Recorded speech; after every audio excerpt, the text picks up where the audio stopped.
I am very interested in what you mean by that. Uh, Alrighty. Jokes are funny. So, Jokes are always good. welcome, everybody, back to Steam and Rain. We are happily back with episode 14 of the wonderful group you see before you. Nonetheless, however, as Matt slinks off, our wonderful group is finally getting to the point of reaching their initial goal.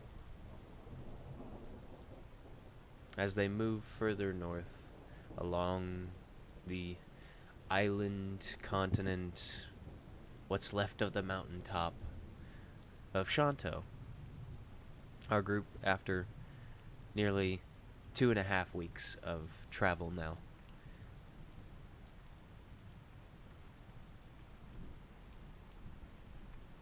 has made it just to the outskirts. Few hours' ride from the city of Camdre, or better known as Tera's final foothold, where ruins left over from the War of the Gods are said to be left on the land as a symbol of their existence as they stood against the darkness created by humanity. So,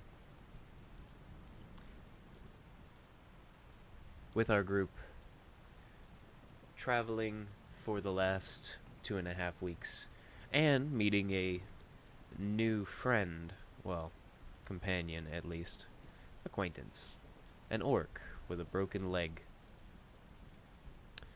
with their war companion.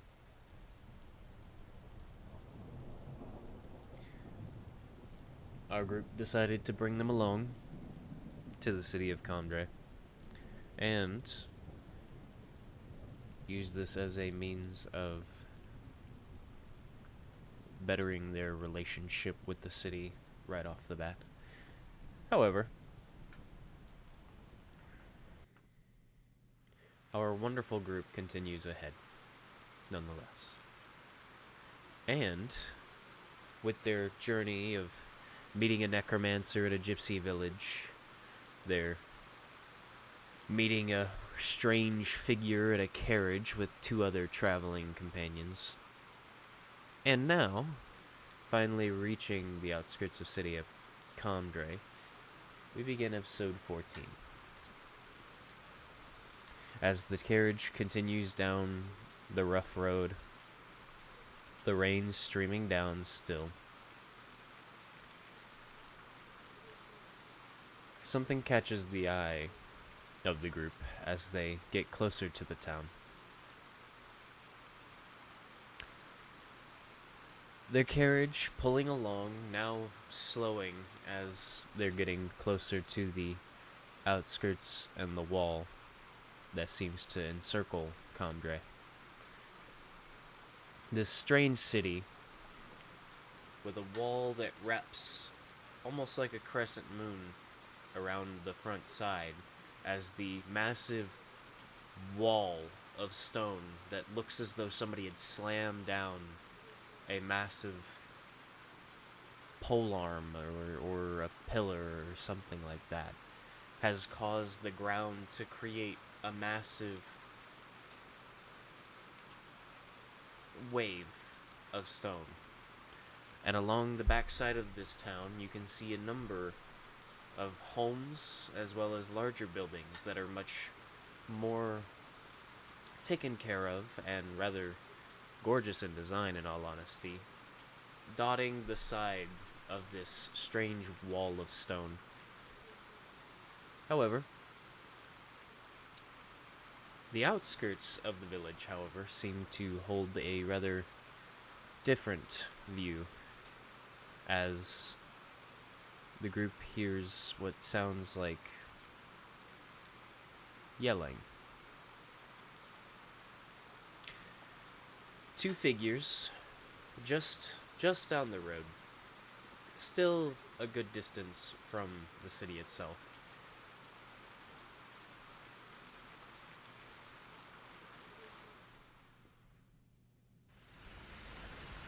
Another small carriage. Nice, very clean, very well taken care of, with a beautifully maintained horse drawing it. Large enough for maybe 4 seats on the inside. And of course, very decorative as well.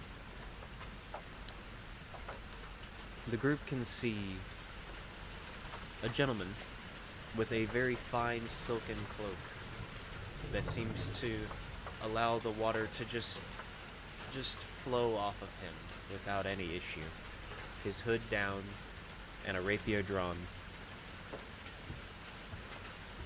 This very well kept, very finely dressed man. Young man.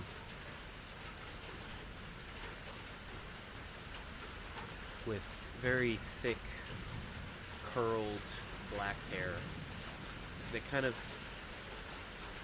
puffs around his head.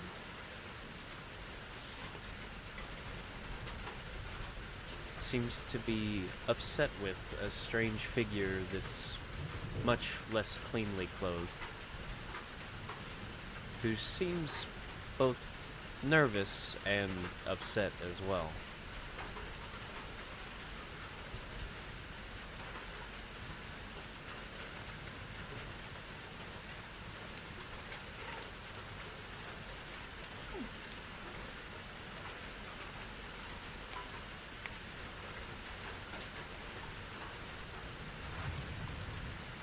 However, the carriage that is ahead is drawn enough off to the side for your own to go around if you wish.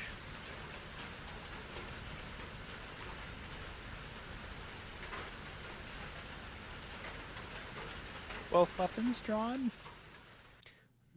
No, just the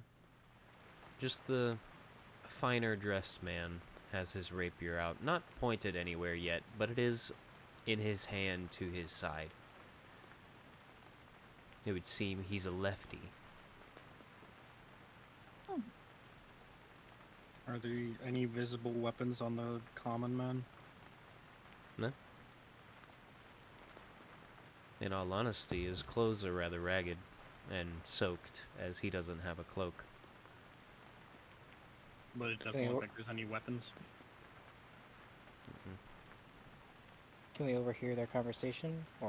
If you'd like to make a perception check at this distance, you can. I'm rolling for it. You need to roll. No, he's too distracted on his potions. I got 18. 11. 11, All right. 18. Wonderful. All right. 13. 13. All right, that makes a little bit of a difference.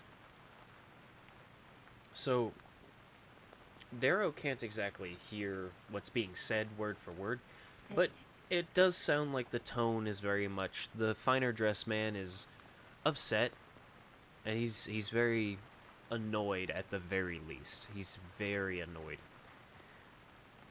And as they go back and forth, the raggedy clothed man is... There's a hint of annoyance in his voice, but it sounds more like half pleading, upset pleading kind of thing. Kind of a...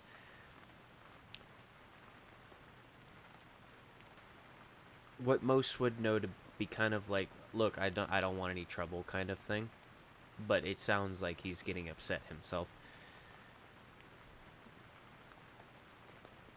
Thormir, however, at this distance, as he listens, trying to garner at least some context, really focusing in his dwarven ears, picking up on much more than the others as they're slightly larger. Thormir hears a little bit more of the back and forth, a bit more context between the two. The finer dressed man seems to be wanting an apology, some kind of reparation for the damage he's caused. this beggar should be honored that he's being spoken to in the first place, but needs to clean off the scratching and the mud that was caused to this finely dressed man's carriage. And Thormir, as you listen in, among the rain, as well as the yelling back and forth, the raggedy clothed man simply, he's trying to apologize, and he's trying to explain that he had no part in that. There was seemingly no reason for this stop. Among all of that, Thormir, as you're listening in and you're looking at this scene,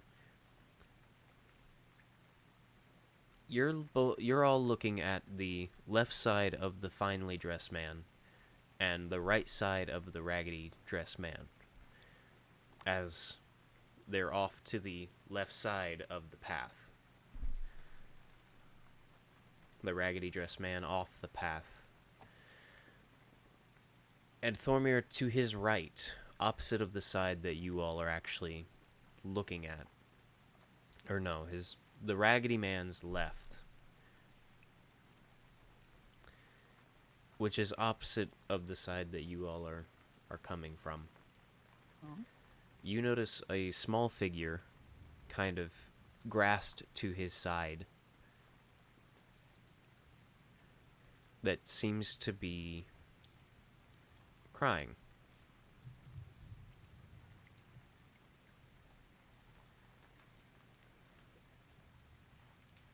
The finer dressed man seems to be much younger than the raggedy dressed man. The raggedy dressed man is unkempt. He's got stubble that's very patchy in some places as it's grown out further than others. His hair is a mess and oily. And of course, everything he's wearing is soaked because he has no cloak on.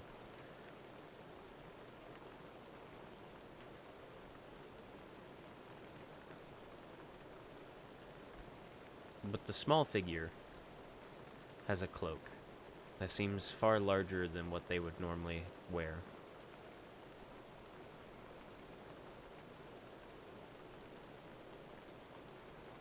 Okay. Is there more, or? That's pretty much the gist of everything. Alright. With Thormir, with that information, gives out the information to everyone in the carriage that he's gonna go ahead and intervene with this. Eh? Trouble? I'll follow you. We need to, Oh, if you need me. I'll be busy. we're going to intervene. I'm gonna intervene. You can follow Daryl, but we have to do something about this. Something's just not right. Doesn't feel right to my bones. As we get So. closer, Darrow has a line in the carriage just stop next to this commotion and hop out. A lion does look out the window to see what's going on, and he does seem a little nervous at first, but he does get the driver to slow the carriage, stopping about 40 to 50 feet away, just so that there's not, like, carriage on carriage collision, basically. But he does give some space and allow it close enough to where you're not walking too far. But as those that get closer, Jade is joining you as well. She seems very excited to light something on fire. Yeah. He sees the child leave. Looks down at Potts. Looks at them leaving. Looks down at Potts. Balloon? Could you, Lane? Sorry, my face is fuzzy from the fumes. I find it hilarious that Lars will never get his name right because it just doesn't matter. The only members people that matter. Are you important to me? No? Fine. What was your name again? I've known her for years. So, My name is Bob. good to meet you, Bob. It's But what Oh, does Lars Elaine, do? sorry. Could you lift me up to the window? I can't really. I can. Hold on. And he lifts Lars up, and you can tell that he's not used to heavy lifting per se, as he's trying to lift Lars up. So he kind of just like child holds him with his arm, using his other arm to try and support him as much as possible. Because it's very obvious that Elaine does not. He does not lift. He's not hit the Just look it down. gym. I have the weight of a toddler, human toddler. Pretty And sure I Elaine have just no called kids. you fat. ooh, You need to fix that. feisty. Lars, as he's lifting you up, you can tell he is very scrawny. He has no muscle on him. He has no meat on him. There is nothing. He is the visual of what a elf normally looks like to other people, Looks but at the none orc. of the surprising strength. Is the orc nearby? The orc, as far as I know, is traveling with you all, so he is inside. Yes, In the he is. carriages. Yeah. He takes up most of the carriage. He's huge. Is there a Him window and his right next lord. to? It's just, hey, good sir, Grug. I can't remember. His Sorry, name is Shelby. the fumes are getting to me. You racist prick. You know, he is just enjoying his time with the fumes. Just let him be. What do Looks you at think an you've orc and immediately calls him Grog, Grug, Groove, Grug. whatever the fuck Oh, your name right, is, Shelby. asshole. Could you move over here, thank you? Just points down toward the seat where the window is.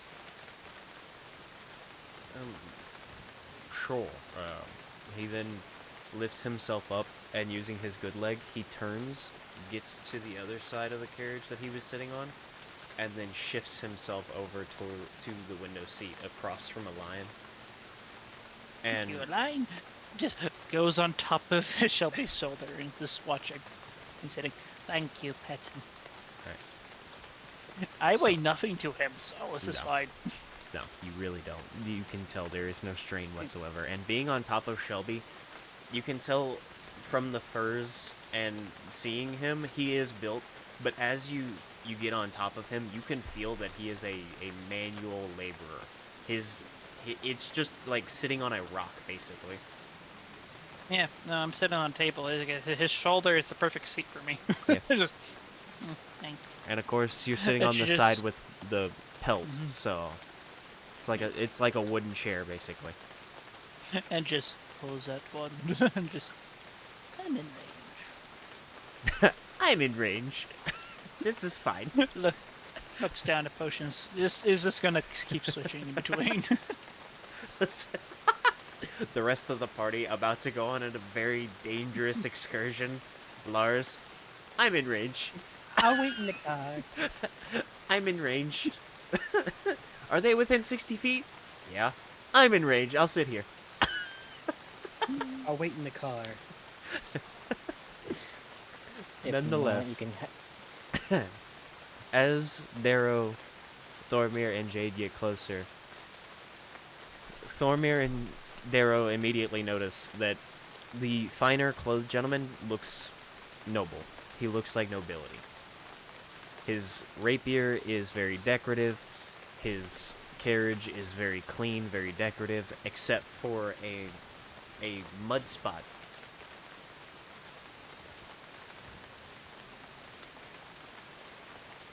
with crimson mixed in. And you notice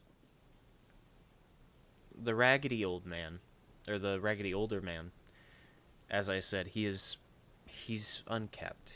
He looks like a very hard worker, considering you can see coal marks all over his body. But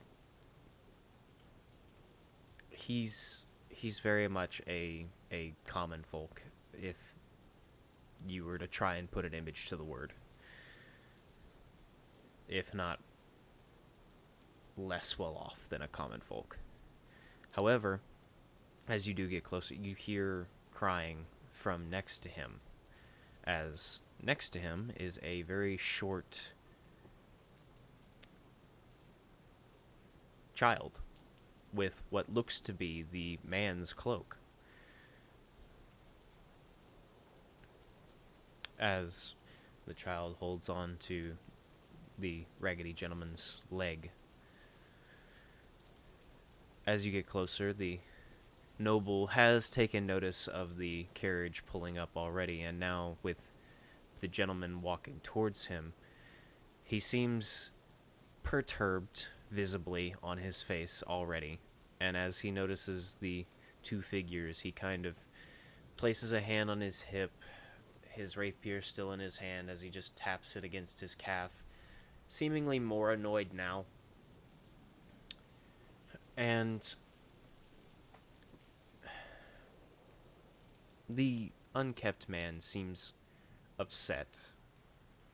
And you can notice Thormir, with your passive as high as it is, from what I remember, if I'm not mistaken. You have a pretty high passive, don't you? For Passive perception? Yes. 18. 18, yeah, that's right. Thormir, you notice his eyes darting from the conversation in front of him that he's being very apologetic for, to under the carriage, then back to him almost immediately.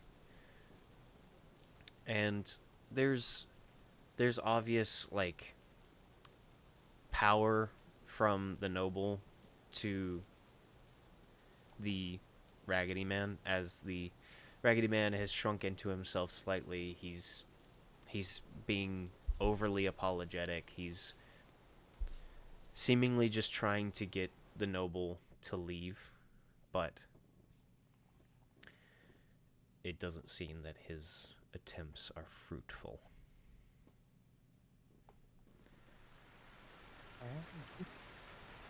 Well, Boromir just stumbles on. As walking next to the carriage, since I'm shorter, I kind of take a little bit of a downward angle of looking underneath the carriage, because he's looking underneath the carriage to see what he may be looking at. There is what looks to be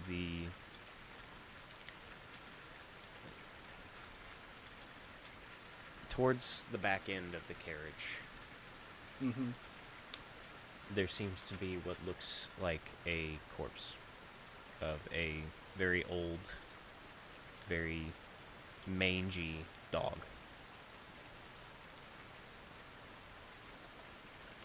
Okay. Well, with seeing that, just goes over to confront them, and speaking to the noble in a kind gesture, because obviously I can tell he's a noble. I don't want to fuck with nobility. Excuse me. May I ask what's the altercation is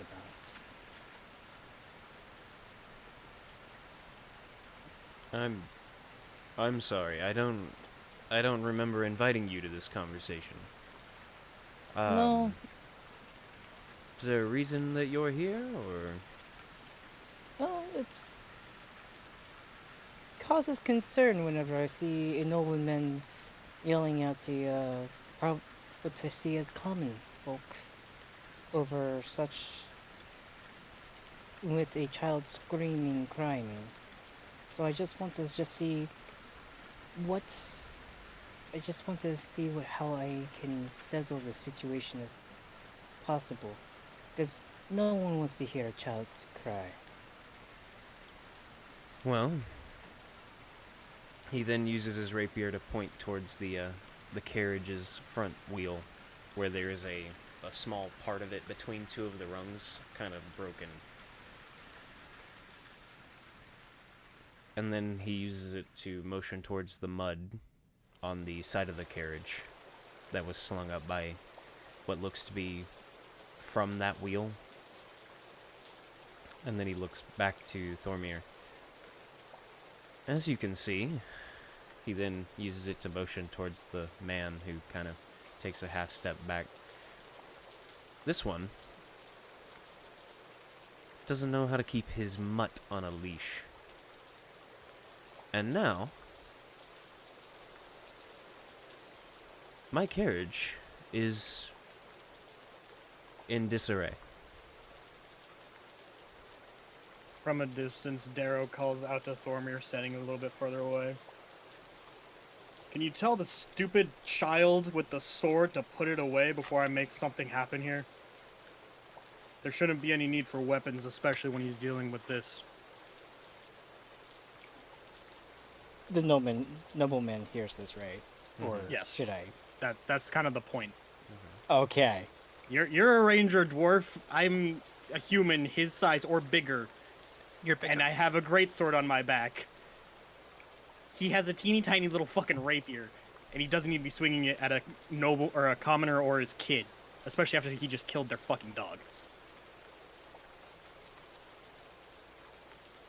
Alrighty, if you heard my friend, not really polite to point a sword as you are.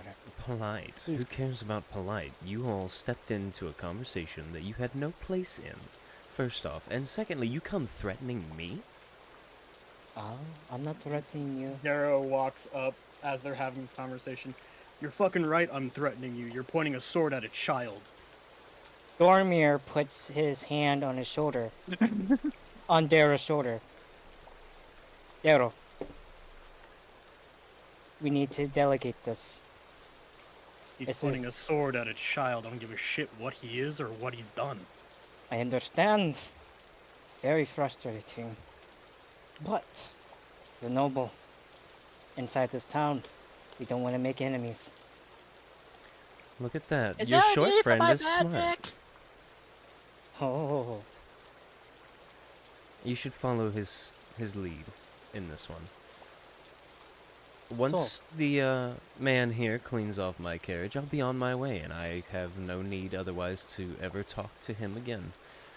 But his mutt and his walking in my way ended up with problems for me. So as long as he fixes them, I have no reason to do anything else. However, your short friend said your name is Darrow.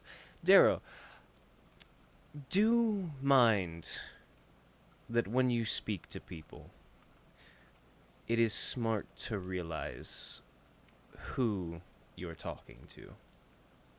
I don't give a shit how you're born, where you are, who you are.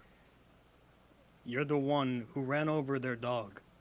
You're the one waving a sword at a child. I'm telling you to put the sword away so we can have a civil conversation like my friend wants.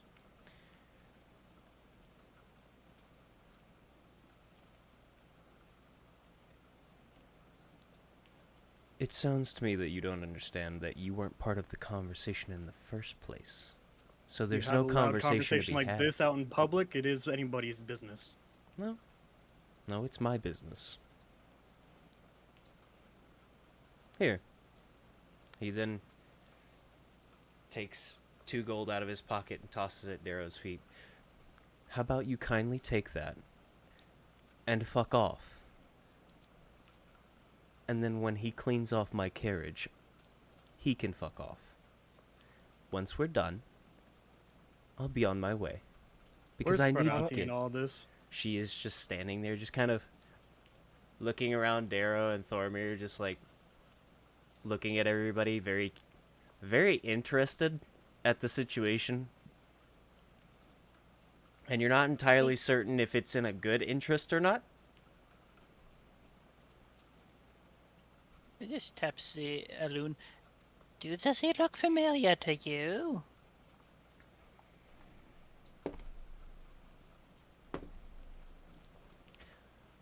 No, I have no idea who that is. But it looks like a noble, so I'd rather not step into that. Really? Nothing about a silver cloak? Nothing family-wise like that? I mean, I can't see the insignia, so I don't know what family he's from. how bad would it if his wagon were to suddenly tip over? Depending on the family, it could be very bad. And... Right. It doesn't look like he heard me when I was talking. You're like You're about 30, 40, 50 feet away. you're like, about 50, And he, 50 feet and away. you're inside a carriage, so like they're not Yeah. going to hear you. You got some Oh. leeway, Lars.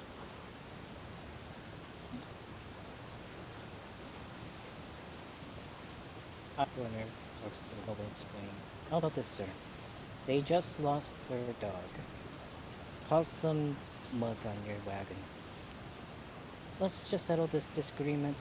I'll gladly clean off your mud off your wagon and just let You're them not have it cleaning for shit free. off of his wagon, Thormare. Look at that. Daryl. Your friend is smart for once. You're not cleaning anything. He's the one that caused it.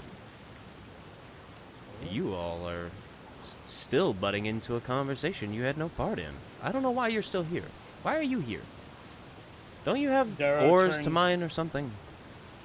Oh, you know what? I'm done. I'm going to talk to Darrow him. turns to the old man and his kid. Go home. Make a persuasion check at disadvantage. could be intimidation. You could make it an intimidation check if you wanted, but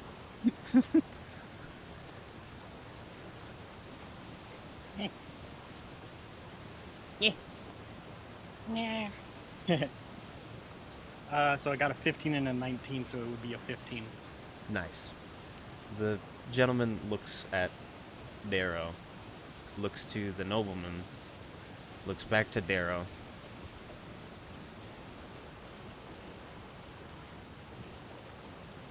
Then shifts the child with his knee off to the side before the two then the gentleman takes a step off, and the nobleman then points his rapier at him as he looks to Darrow.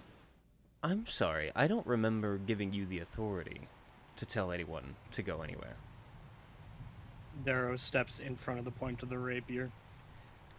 I wasn't asking you for permission for shit. Oh. Let Turning back him. around to the old man and his kid. This time with intimidation or a gravel in the voice. Go home. Alone? How much is a fee from Do you want me to roll spreading intimidation? Yes. What's the fee for getting bringing somebody out of jail here? Chat situations. That depends on the crime, if I'm not mistaken. Different crimes do different amounts. I think 22. I think, if I remember correctly, like stealing an apple was like anywhere from like a copper to 3, depending on if you steal more than one. But depending on more crimes, it then escalates. So it just kind of depends. Yeah, how 22. does noble interference sound? Trying to delegate this. Levi's making this into a whole intimidation thing.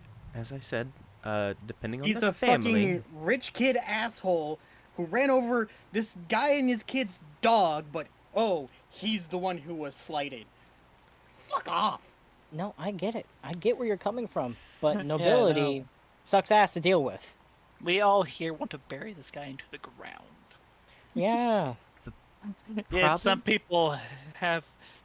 We should not. The This problem is going to cause a lot of is issues. I don't know what family he's from here, and I can't see a crest, so I don't know.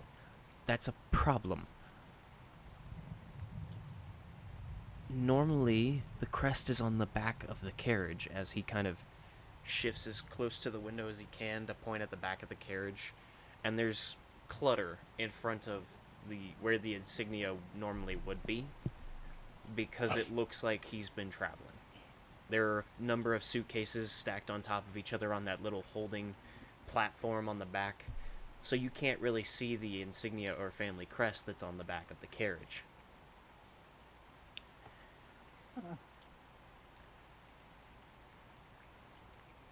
And depending on the family, this could be very bad. However, I don't remember any of the families having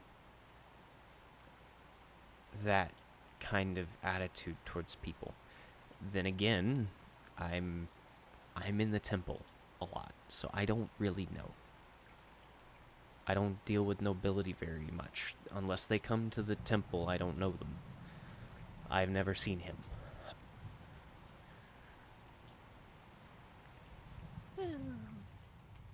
Just sighs heavily and just continues to walk. He now looks at Darrow as the rapier is pointed at him now. The older gentleman, being told to leave now at a much more aggressive tone, seems to take the hint, and unsure if it is better judgment or not, he takes the child, picks him up, and begins running, basically. And the nobleman now narrows his eyes at Darrow before he looks over to the two running off, then back to Darrow.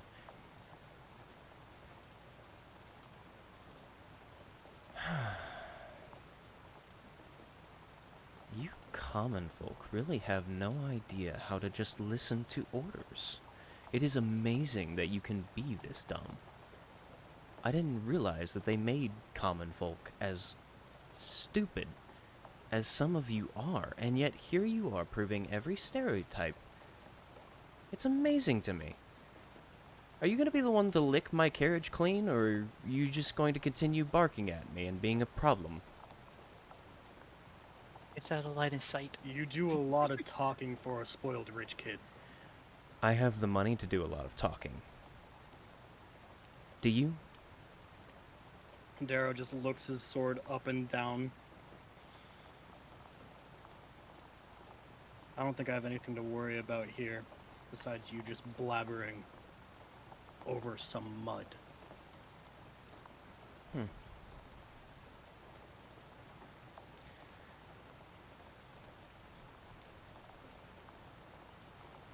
Interesting. You're the one who ran over their dog. Their dog was They in lost the more way. than you did. From what I can tell from looking at your carriage, you're not from around here. You've been traveling. I'm getting back You home. are the one who wasn't supposed to be here. I'm just now getting back home from a trip to Shanto. You really aren't from around here. Alright. You'll learn soon enough. Darrow, was it? I'll be sure to remember that. And, tell your short friend when he joins conversations not to bring you along next time. I think you two would do better in the mines. At least then he can direct you and you actually know he's talking about what he wants to talk about. He then takes his rapier and puts it back into its little sheath. It's very decorative all the way down, but it is a full sheath for the rapier that is just beautiful. It is very decorative for no reason.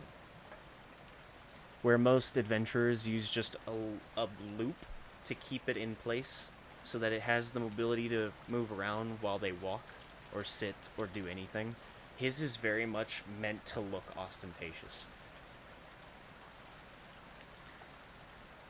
He then smiles. You can keep the 2 gold pieces. leaving already.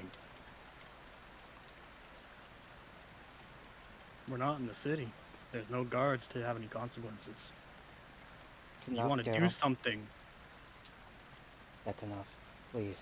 He then takes a step forward, mere inches from Darrow. Can Darrow make a Constitution saving throw for me? Darrow is already said this stuff. And the noble then takes a step forward, puffing out his chest now to make himself look bigger, as he's actually about 2 inches shorter than Darrow. As he looks up 21 ever so Let slightly. me save. I can never get the cells.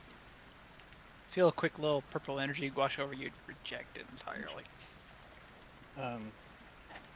He Underneath looks up. Darrow's cloak, he has his hand on his dagger. I have no reason to do anything to you, because you've just done it to yourself. Your name is in my mind. Anybody that you know in the city, anybody that you talk to, anybody that hears your name when I get home, I hope you know that you have no place in the city anymore. Oh, and before you say anything else, keep in mind, everything that you do, you're only digging a deeper hole for yourself. So, I hope that you'll take the 2 gold pieces and take my original offer. Because I told you once, so I'll tell you twice so that it actually settles into that wonderful little field of nothing that you call a mind for a common. And fuck off. Have fun trying to do anything in Camdre. As he then turns and begins walking back over to his carriage, still puffed up, as you can clearly see as he walks up, but then he gets just before the steps to get into his carriage, and you notice as he looks over to his now muddied carriage, he grumbles to himself and scoffs, and then he opens the door and gets in before closing the door behind him.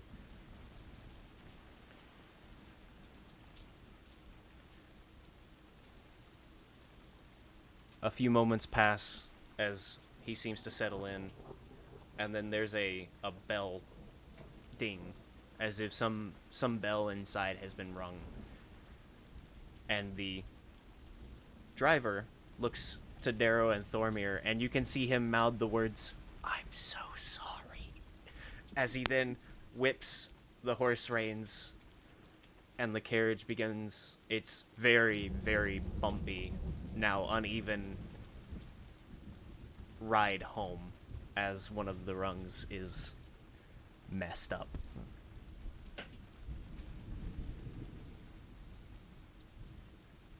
Absolutely right. Fucking pricks. Just Lars, get out here. waits. And waits. And waits for I that said carriage get to- out here. I'm waiting for it to get out of eye shot. Oh, you giant fucking chicken. No, not giant Get chicken. out here I so we am can a- dig a hole for this fucking dog. Just waits. I must ask, Darrow. I understand your frustration. Why so far? It's just You let spoiled rich kids like that walk over anybody once, they don't stop doing it. I guarantee you that's probably one of the first times he's ever been told no in his fucking life. And that's not gonna influence him whatsoever. No shit. I don't care. just And randomly appears in Darrow's feet, pointing one. You fucking idiot! Do you have any idea how difficult you just made our experience here being? Yes, he's wrong. Yes, he's an idiot. Yes, he's stupid, spoiled and rotten. But you have any idea how hard you just made our experience here? Any idea? might as well go by a different name while you're here. Yeah, no crap. We gotta dress him up. Lars, Yes. dig the fucking hole. It's hilarious to hear that to say it to a gnome to dig the hole. But He's actually the best one for it. I might as well just. Also, eat he the insulted you, but you want to defend him? food. You He's know, intelligent. It's Telling called you to ho- go dig out ore because you're a dwarf, and you took it? It's called holding your tongue. Fuck that. You wanna know how badly I want to shoot a fucking arrow between his eyes? And you Oh, didn't. it's called holding my tongue and my temper. It's something I had to learn. Not to mention being wise enough not to know that we don't have to get chased to wherever we're going. His fucking NPC image is just dickhead noble. What? I knew what I was creating with this character. Oh man, that fucking hit. Just That two pissed off motions Ormir. in 5 seconds, just in 10 second span, just makes hole, moves dog with the pile, and returns it. And free swift action move and just rumbles and puffs away back into the carriage.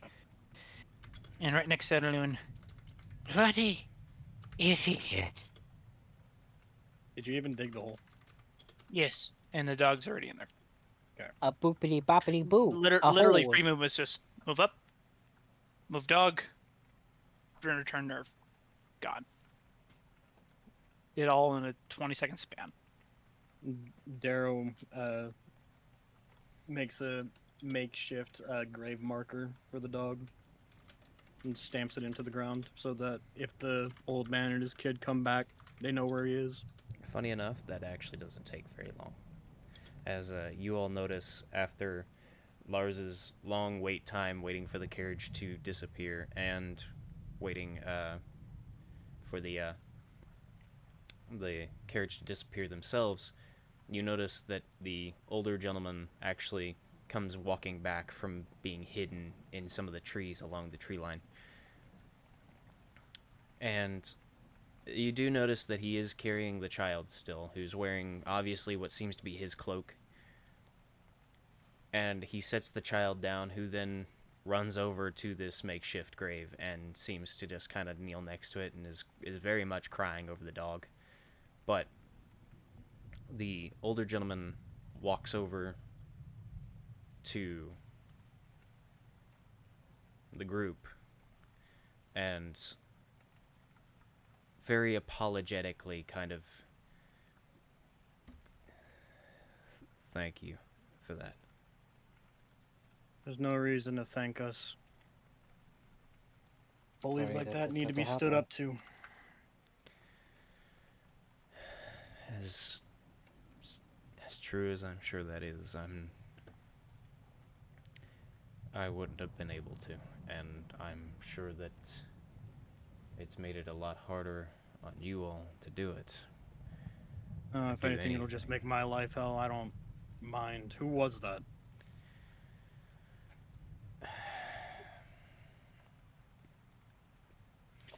That was one of the 5 families' middle son. No wonder he has such a fucking complex. He's not going to inherit shit. But he has money and influence.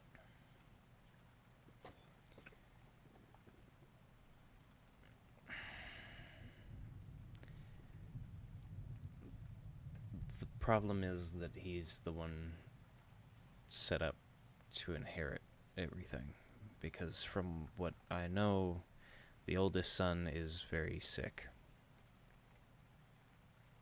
Why? The family won't say, but it was rather sudden when the family head was choosing the successor.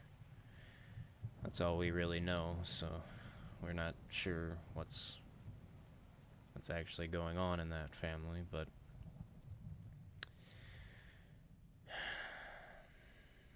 he's the one set up for it. He's the one that controls that family for right now, or at least will. Hmm. Are you and your kid gonna be safe? Considering you made yourselves a bigger target, I'd say we'll be fine. Alright. Do you have a cloak?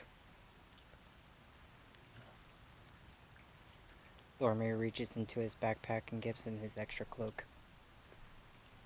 I can't accept that after We're everything. not taking no for an answer. Take the damn cloak. Don't forget I to s- bet the gold. To do I gold. would rather cut off my own fucking hand than take that gold, Lars. And you're not Give it- touching it either. Give it to the I'm not- man and his child. Yes. Mm-hmm. I'm already taking too much with the cloak. I can't take that. No, please don't. I can easily tell that that cloak that's on your child is yours. Two gold goes a long way. You He's a did the prick. right thing. While gold- they're having this Yes. conversation, Darrow motions for Ferrati to go comfort the kid. If Ferrati can. Ferrati walks over after being told this and staring at Darrow for a very long time. And just kind of looks at the child and then goes,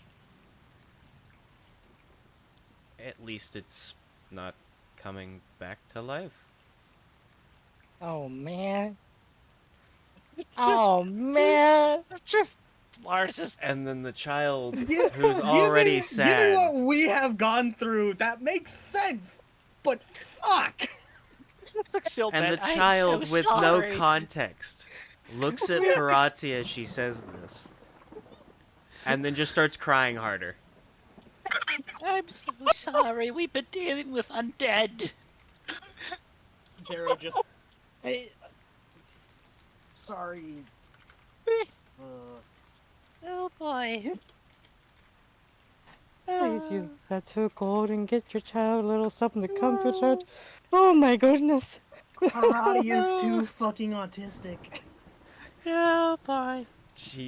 As the child starts crying harder, the Ferrati looks at Darrow very like scared and nervous and freaked and unsure as to what to do next, as she just kind of keeps looking back to Darrow, then back to the child, then back to Darrow, and just Walks over the child. You want to see some magic? This fucking man's walking over like the fucking balloon clown. you can. How about you roll a persuasion, Lars? It's to the kid. Roll a persuasion. Very You just distraught heard. child. You just heard what Ferrati just said. So That's a straight 14. That's just a straight 14. He doesn't have any bonuses. He's like, he knows how rare magic is for people who can actually use it, and commoners usually love or idolize the thing, or like, oh, magic doesn't exist in time or whatever. It's so dumb. she is. I'm toast. So you say this, and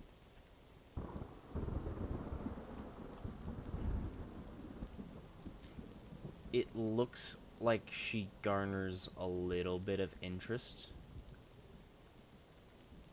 Sniffling stops for half a second. It doesn't stop, but it does slow. And he just I said reaches for half a down, second. just reaches down, pulls out his wand gently, and just looks, pulls out his hand, looking at it, making sure she sees it, and he just slowly taps, draws a little circle, taps it twice, and from his hand comes, he's gonna cast Dancing Light. 1 orb, then 2 orbs, then 3, then 4. And they just slowly float up, and they just circle the grave, doing a little dance and show. And then just throws them, slowly guides them all the way up, like spinning, and then they just vanish suddenly.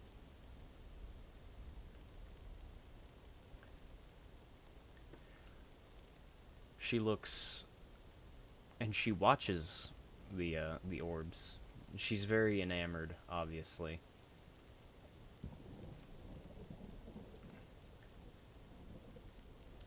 And this the sniffling stops for a very short time as she watches. She seems very confused and in awe as she watches it happen.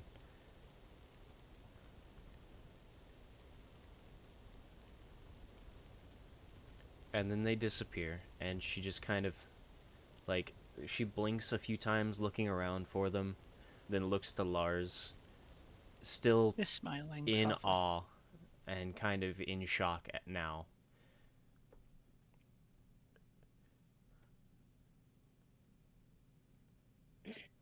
Anything's possible, dear. What does Ferrati do here? She watches and just kind of takes a wide step back and just lets Lars take over. Not my specialty.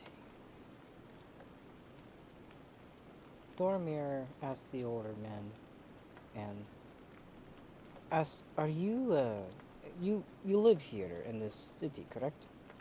Yes, I'm one of the coal miners here. Perfect, that means you know the city very well. For the for the most part, I know where you can get cheap things, I guess. Even the better, I love cheap shit. It's needed in life. He just wants to know where to get the cheap booze. He's not wrong. I need some hail enemies so badly right now. You're not supposed to admit to it. Hey, I You love can me some see ale. the lightest curl at the corners of his very withered, older, wrinkled and tired face. I think I can help with that. That'd be wonderful. I'm sure we might have a little bit of room in our wagon, maybe, as long as you're okay with an orc and a very mildly tempered dog. I'm It's more it's a walk. A I'm- warg, that's I'm more okay with orcs than I am most humans. no, you're not wrong. Eddie looks towards the city where the carriage is now off in the distance down the path, and he just kind of, if you couldn't tell already. I work with a number of orcs. They're good people. Yeah. I just need to make sure our ride doesn't mind adding an extra two. We're pretty hefty. But I don't mind being on the top of the wagon. That's been my thing the whole time.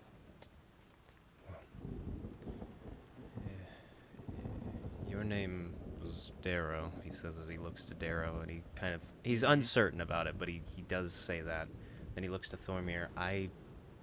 You didn't say your name, and he looks to Lars and Ferrati, and I have no idea who they are, but he then extends his hand.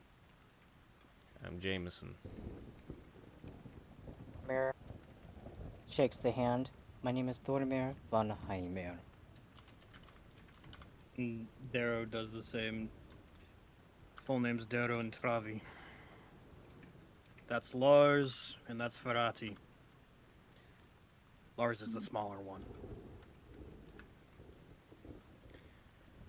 Lars is the one who sent you to the Nine Hills one of these days. Keep dreaming, little gnome. I don't have to.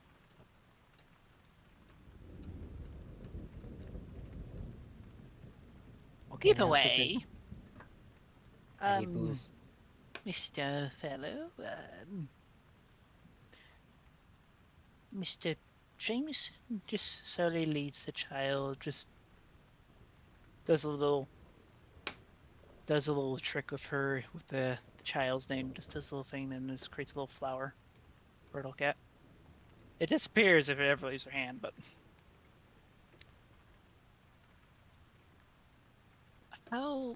as much as I want to bring you into the city, I think we can give you a little. Just looking how far the city is. A short lift. You should not be seen with him. A noble's wrath is unpredictable, and often falls to those who associate, may it be innocent or not, with the object or thing of their discomfort. So do we have a location we could probably meet? We don't want to bring you any harm. Just an association.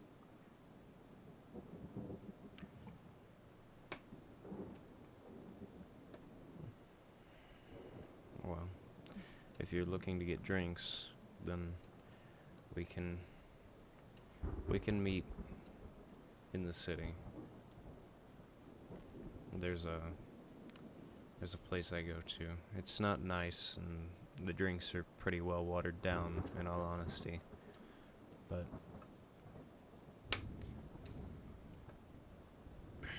It is fine, and it sounds lovely. Sit out of the way of the city.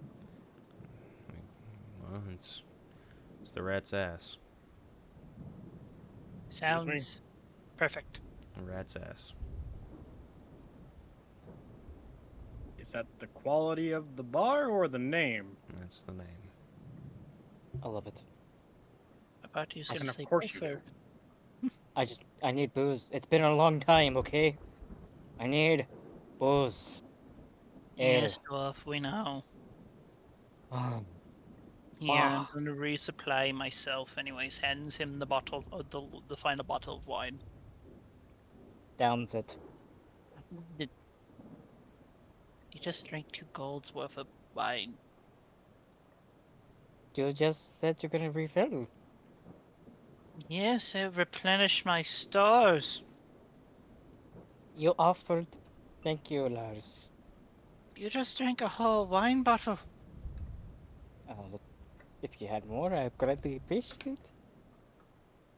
Don't give the dwarf any more alcohol until we're at least inside the city. He drank the last one. You don't have to worry about it. Oh, damn. You'll find me just laying on top of this wagon at this point. I don't think I have to look out for anything at this point. Unless we have to deal with another shit. And just then, a dragon. Oh no, I would know. I would know. I would know if there's a dragon coming anywhere near. Picks up the 2 coins. Cleans them magically. You know what, Lars? You could probably just clean them off magically too. I As was long getting to that. She hasn't noticed it yet. Just that you have already, or you? Mm-hmm. Like, oh shit! You're drunk. Lay down. No, Yes, I'm feeling great. I finally have booze in me. Hey, It's been so you long. want to see a trick? It's such a fun trick. I Fair. start dashing towards the wagon. No, Can't say. no. Ah shit. Where is the saves? Watch it. This spell's never going to work. What'd you try to make me con save for, James? I got a 3. You immediately find yourself on top of the carriage. Does he run off the Magical. carriage? You're just I Carriage. just go off that fucking carriage. I'm like right into the mud. Fuck. Does he take damage? That D6. Roll a d6. Fuck Matt. you. Fuck you. But wouldn't there be enough mud? Y'all to cushion motherfuckers his make fall? me take damage falling out of the tree. Fuck 5. you. 5. 5 bludgeoning damage. With that, I just stay there for a hot minute, just face forward in the mud, bubbles coming out the side of my face, and rolls over and just lets the rain hit me. I'm just like, Darrow turns to Jameson. Yeah, we're not exactly normal. He's just already walked up and just slowly, just with his sponge, just cleaning him, patching things, patching his old wear, and here you are, and some 2 coins, and starts walking. you might as well start massaging them. Get a good massage. You don't pay me enough for that. I don't pay for shit. Thank you for the Elizabeth, booze, let's go. We'll meet them in town. They're both dry, bit warmer, and This is the closest. Casting that in the middle of fucking nowhere is kind of pointless because it's constantly raining.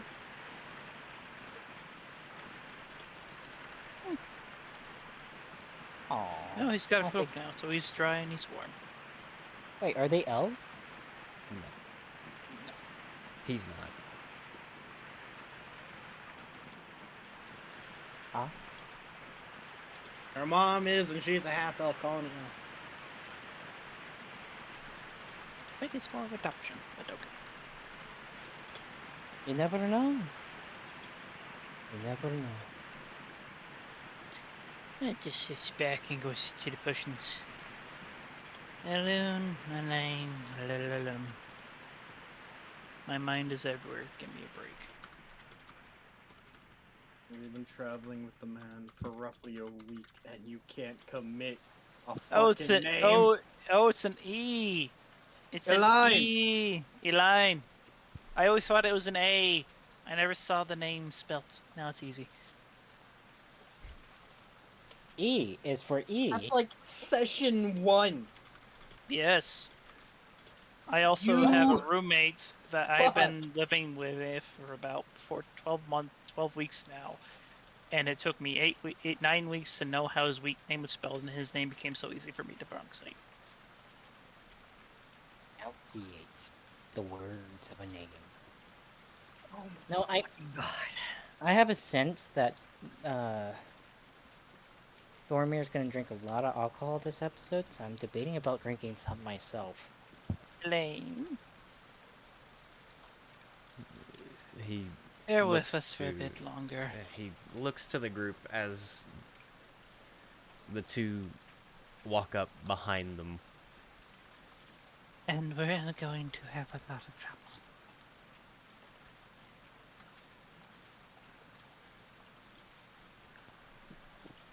And are you all giving the two an actual ride, or are you trying to get them a ride, or because Oh. it looks like they're already walking off back towards the city. How long is the walk from the city? You all at this point are probably about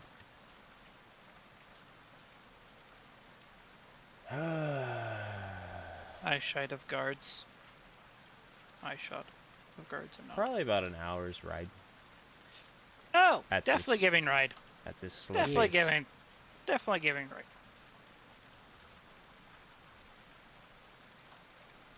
So Gonna drop him off like 15 minutes away from walking distance.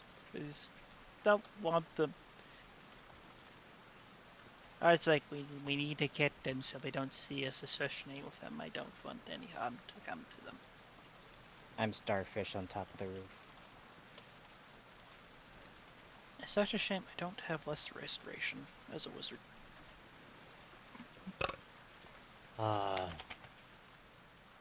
Just subtly, as he's just drinking throughout the night, just cure his alcoholism. Just can't get drunk. No, I can't. I have poison resist, so it takes a lot more to actually get drunk. I'm just feeling Exactly. a very minor like buzz. Like my body's been wanting ale for so long, and I finally got some liquor, even if it's wine. I don't want wine. I don't care if it's too cold of wine. I just want alcohol. You drank some heavy crap, so Oh, how heavy! I don't know. I just like really not cheap wine. Well, I feel great. Thank you.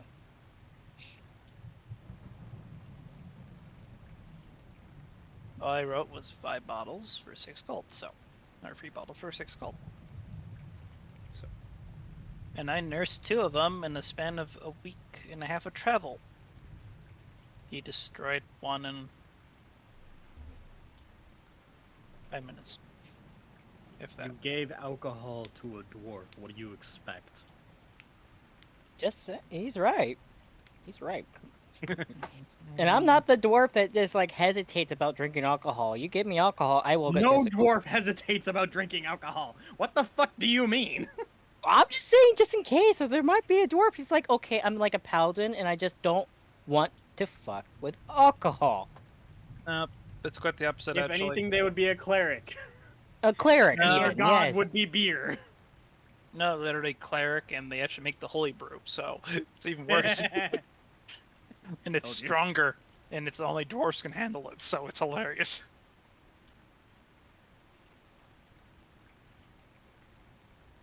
I just wants to go to the rat ass and get fucking flat ass drunk for the first time in about a month or What two. is a week? What is it? 2 weeks travel, roughly? it was originally 2 weeks It travel. was, yeah, and then y'all kind of got fucked up by a steam-powered whatever the fuck that was. We got rocked. So how much bludgeoning damage do you really want to take when you fall off the carriage? Because I can make it higher. he rolled a 5. I already got a 5. I know. I just mean in the future, anytime you roll off, I could give you like double or triple the normal amount. Like. I mean, wouldn't that Well, the mud thing help? that like he basically got teleported up there as he's running, so he just goes, "Bip, whoop." You know, it's like some Looney Tunes shit that just happened there. Do-do-do-do-boop. Ah! It's Nonetheless. potion. You all continue forward, and you let them off. And you all, after a lion has given his blessings to the two so that they simply are safe during their short travel along the way. Does You the all- line figure out who we just pissed off at all? No. I think Okay. no. It might be best to keep that quiet.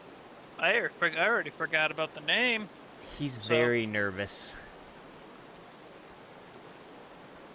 And As I you swear to God, if this is the fucker we have to talk to about the job that Elian wants us to do, I'm gonna lose my shit. As You you probably might reach just build it. the front gates of this great place, you reach the walls and you notice they're actually pretty high up. It looks like this place is really well defended, based off the fact alone that the walls are very thick. It looks like they have an ample supply of good stone to use for these walls. Thormir, being as good as he is with blacksmithing and stonework, he knows that these walls, they are very thick. They are meant to hold back something massive. Yuck.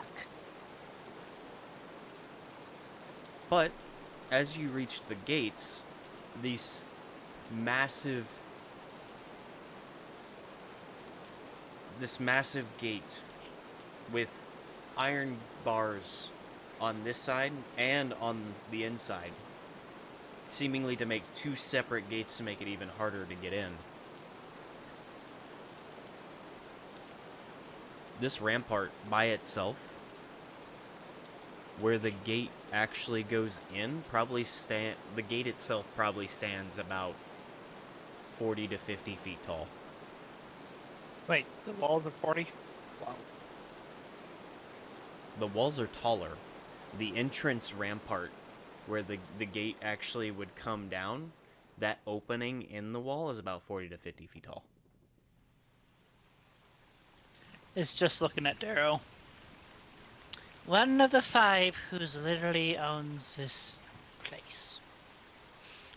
And as you get up to the gate, you watch as 2 guards suddenly pull their halberds down to stop the driver, and 2 more step forward.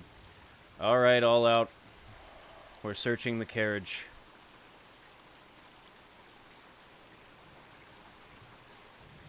Armor just stays like starfish. I'm already out, so You're passed out on top. And just gets out, looks at the guards. Not touching the potions. You touch a potions, you pay for them. 100 gold, and I will hold you to it. I have my license here. The guard stares down at Lars. So remember, just to remember, do I for Shadow's Wreath? Do I just roll the d6 or do I have to roll for success? You have to roll the d6 to see how long it actually lasts. Okay. And keep in mind, you can only do this once per day. So once you roll it, Yeah, this is my first time. After that time limit, there is no more. First time for today, I roll a fucking 6. Okay. So, for 6 total hours after using this ability, you have access to Shadow's Wreath. So, While they're hopping out of carriage just to be safe, Darrow goes invisible. okay. The 2 guards keep the horse in place. The other 2, one of them begins circling the carriage, and as you all get out, and as the orc gets out, the guards seem rather calm about it. You know, it's an orc. He's dressed all right for an orc. And then the warg steps out, and the guard just kind of takes 2 steps back as the warg then circles around the orc to sit next to him, away from the carriage. And the guard then kind of shuffles sideways, giving it enough berth to be out of Jaw's distance. But then he steps inside the carriage, and another one then follows behind him, and they just start tearing it apart. They start looking through every crack, every crevice. They look at the potions. They move that aside. They start searching under the seats. They start cutting into the seats. It looks like they are searching for something. Do they know they're destroying church property? They genuinely look like they are searching for something specific. And they continue searching. This entire process takes about 10-15 minutes. And I mean, they go through everything. Every crack, every crevice. They tear out the cushions. They cut open the cushions. They look through anything possible. They even get Thormir off the top so that they can look at the top of the carriage and make sure that there is nothing hidden up on top. I ain't moving. They're gonna carry me starfish down. So you're telling a guard that you're not getting off. Hey, don't resist, goodness sakes, we don't need any issues with the law. Fine, I'll get the. I just roll off. I'll take more damage. Well, you don't have to. False face first into the fucking mud. Oh no, it's stone now, where the paving is starting. Ever fall.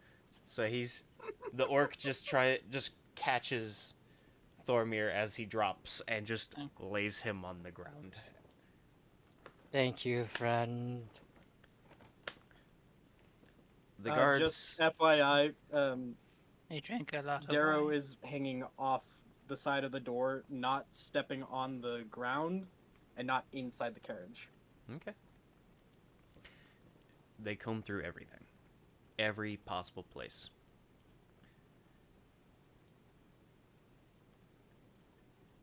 After about 10 to 15 minutes, the guards step out. The two holding the halberds pull them up. And the two that stepped out and were searching it, one of them stops, turns to the group and goes, "You can enter now." And then just walks off with the other. So you just destroyed church property. Are you gonna compensate him? It looks like this is an official thing of the two guards church. continue walking. And that's gonna be our fun adventure in this place. So fun. And thank goodness we kicked him out of our party when we did. Imagine if he was here with us. Ugh. As Lars climbs back into the carriage, invisible Darrow flicks him in the back of the ear. What a subterfuge, you bumbling idiot. You could always just lie that we just disbanded him for being rude to a noble. That's what he was just saying. Yeah. And he did it so he said it so he was trying to, so the guards would hear. Yeah. So, you all continue. I'm gonna hate to be him when he comes. I'm gonna hate to be Darrow when he tries to come into the city. And I think he just turned around up there. 16 deception. Okay. He's doing this loud enough so they can hear.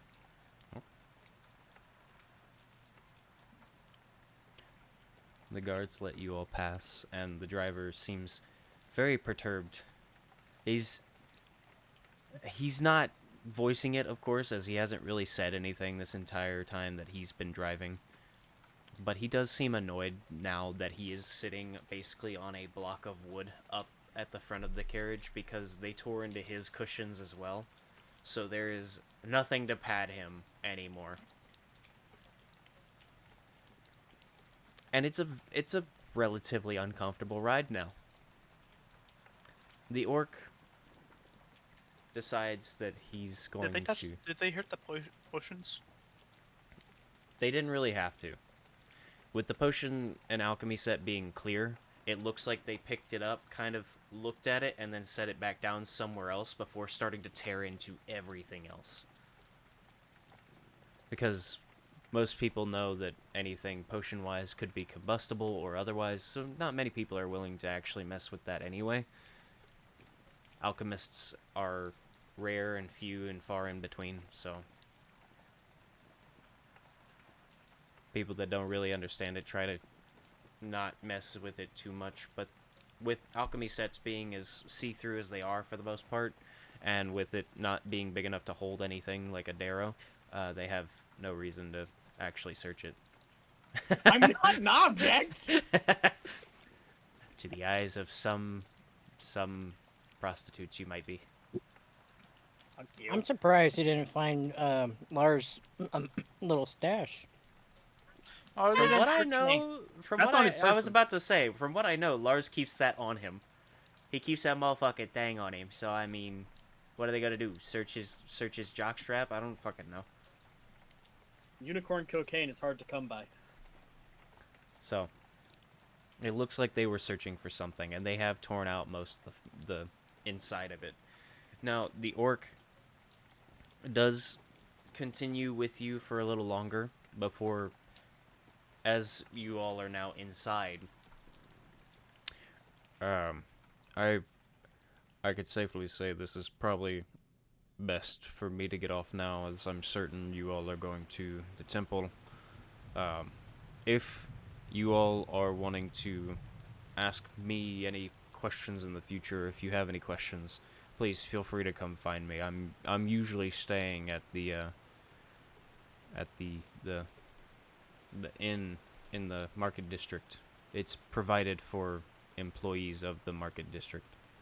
I'm guessing we're like far enough away from the front gate now. For the most part, yeah. And just Before Shelby goes to leave Darrow, drops the invisibility and Shelby jumps. extends. Shelby genuinely thought that you had, like, jumped out the other window or something like that. A hand extended, just glad to have you. Glad you're safe. And if we need you, we'll let you know. The Dragon's Den Inn.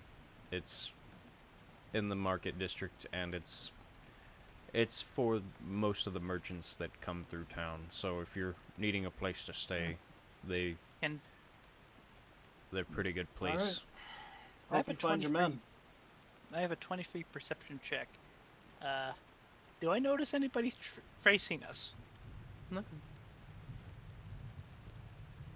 Wow. Speaks to Shelby.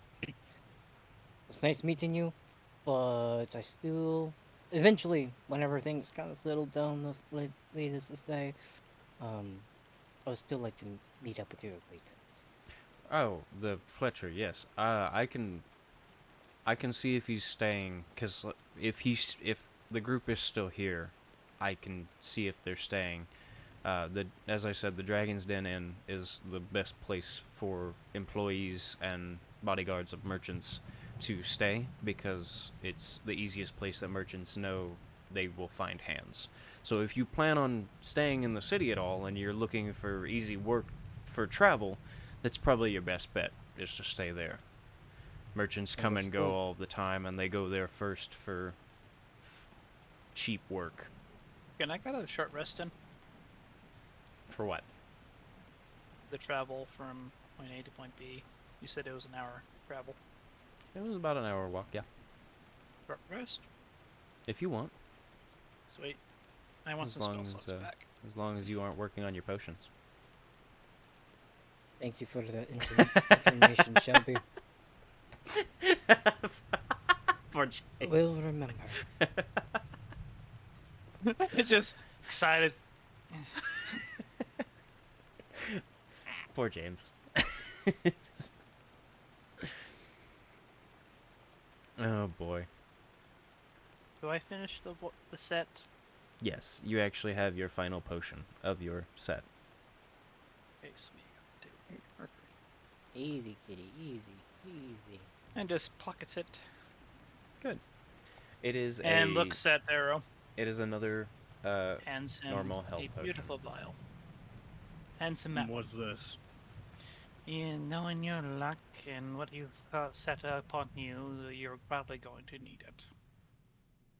That does I'm not tell going- me what this is. It is a health potion. Did you say wine? Health. Absolutely not. Yes. Jesus. I'm going to go find an alchemy shop. I'll meet you all in the rats. If you're looking for an alchemy shop, I can actually help you with that. In the market district near the Dragon's Den, there is a herbalist. They actually are nearby that have set up shop and have been there for a while. It's a elf, I believe, that runs it. They're Fantastic. It's a good walk from the Dragon's Den, I admit, but they're in the market district and they're really well known, at least. So if you're looking for just about anything, they usually have it, or they can procure it, or they'll be honest with you and tell you if they don't have it. I need to go register the warg as a pet. Didn't know you need to register your pets. When they're large animals that people can use as labor or adventuring danger, you have to register them. Mm.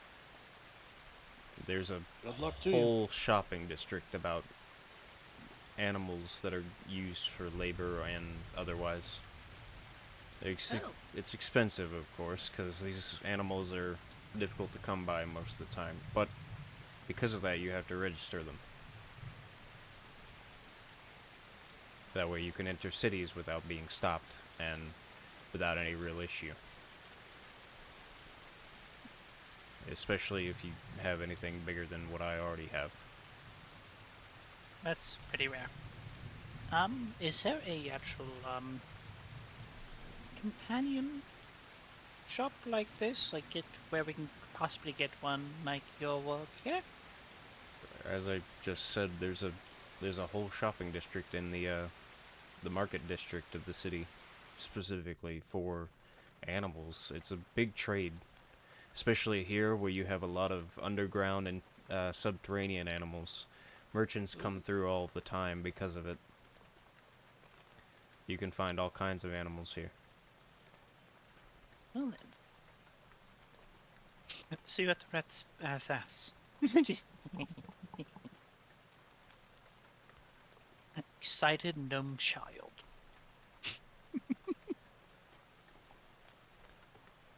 The orc doesn't have any expression towards going towards the rat's ass. So the orc has no real reason to go to the rat's ass. So the orc seems to wander off with the warg further into the city. However, a lion, as Lars goes to take off, goes, "We still need to talk to the temple," and he's gone. His hat.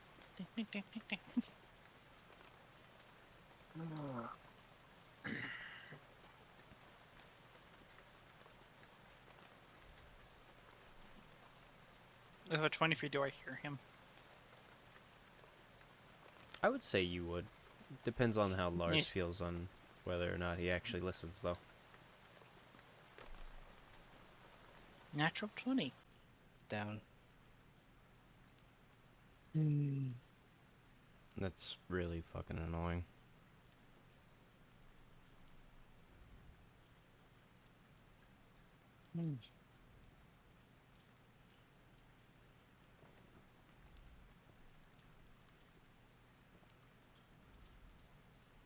Do we need to? No, we don't need to roll anything to go to the temple. We have a guide here who knows exactly where to go.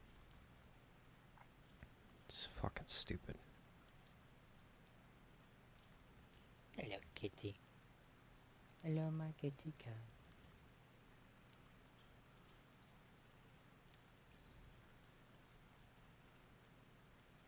Oh.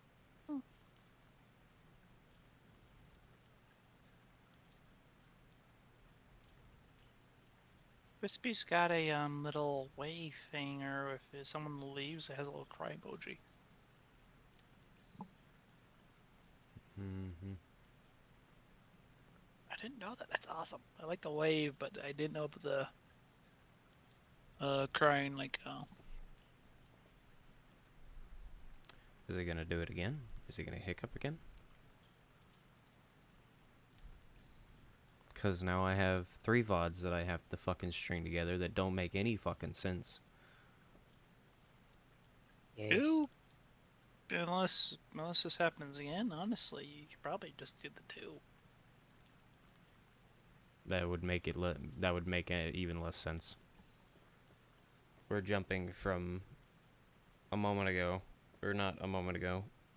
We're jumping from you all, Lars, hearing about the The line says that we need to actually go to the temple and discuss our current quest that we have been hired to do, and he has to put the brakes on going to his alchemy shop. Mm-hmm. I'm a wizard. Spells are everything. We have a job to do. Mm-hmm. That's I why we're here. And I want Yeah. to go to the rat's ass. And you can stop being a drunk for more than 5 minutes. No, I've always been technically drunk. Turns out he's this farmer's just a drunken master, and he drunken master archetype. I just know how to retain the alcohol inside me to sporadically distribute the alcohol in long time masses of time. Like an IV, but with alcohol. It's a cool skill.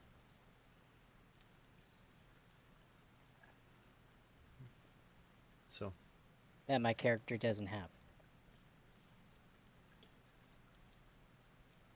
you all continue towards the temple.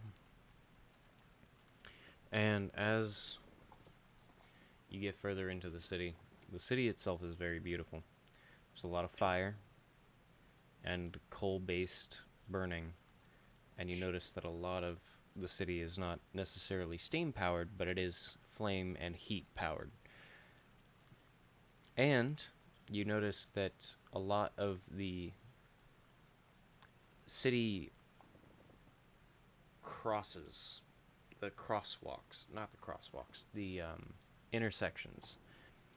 A lot of the four-way intersections of this paved road, in the center, it's more like a roundabout, as in the center there is a tall brazier that is placed that burns. And you notice that as it burns, there are a number of small holes in the center of the bottom of the brazier for water to run out past the coals, creating a small Innovation. fountain at the bottom, actually. Now, as you continue into the city, and as you get further in, you start realizing that you're going towards this massive wall of stone.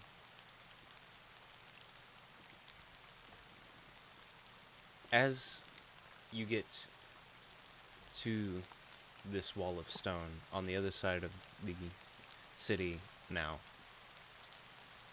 passing through the market district, and you see bustling movement of people as they go back and forth in this large center.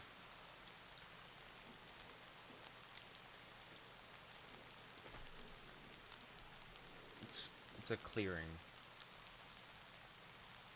Common space. Common space, that'll work. Town center? Basically. There's a large paved clearing that works as a town center. Town square? There, Town square. that'll work. Yeah. And there is space for carriages to go around it, like one massive Thoroughfare? roundabout. Either way, this area has space around it for a roundabout for the carriages, as well as a center space that's raised slightly, and there are different layers, the third layer being the most central, with a podium and small stage in the center of it. Seems that announcements and such are made here. But it allows 4 pathways of stairs connecting each of the different walkways. Each of the walkways on each of the layers having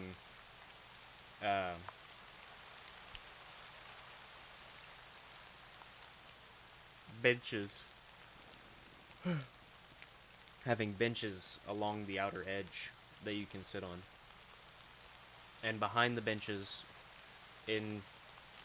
just in front of the next bench on that next layer, there's space in between the front of the bench and a small garden space.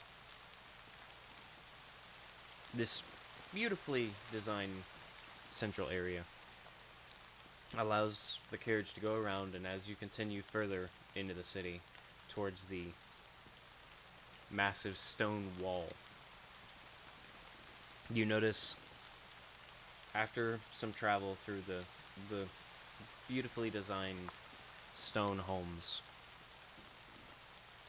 a massive statue of Tera, and behind it, a massive temple front half that is made into the side of this stone wall, with people coming in and out of it, slowly walking, some in robes, some not, some simple believers, some acolytes. But nonetheless, a lion gets out of the carriage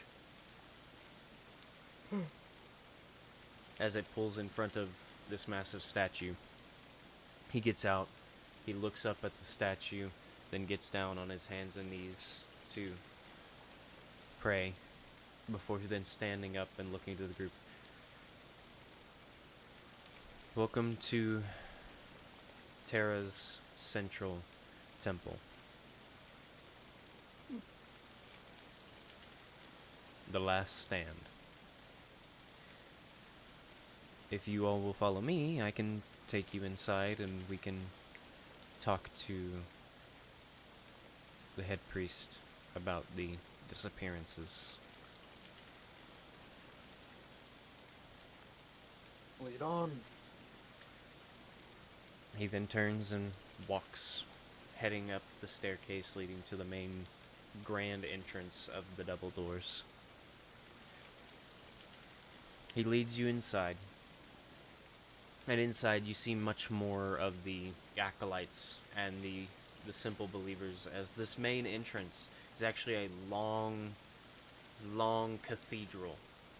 And at the other end, you see another massive statue of Tera. And a number of pews that line either side. So, you all are led along this central aisle for a good distance. Fuck. But for about halfway through, you notice there's a cross section, and he takes a left, leading you all down this path into another portion of the temple. And you notice now, at this point, you are actually underground. You are under the stone wall. He takes you through these doors, further into the temple, before he then stops in front of a set of double doors that are a little further in down this hall, but not too far in. And he then knocks, and you hear a very simple, "Well, come in."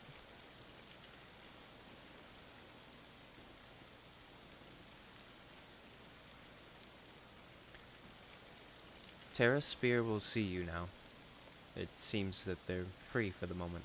So, as he then opens the door, allowing you all to enter, you notice in this room, in each corner, there is a brazier.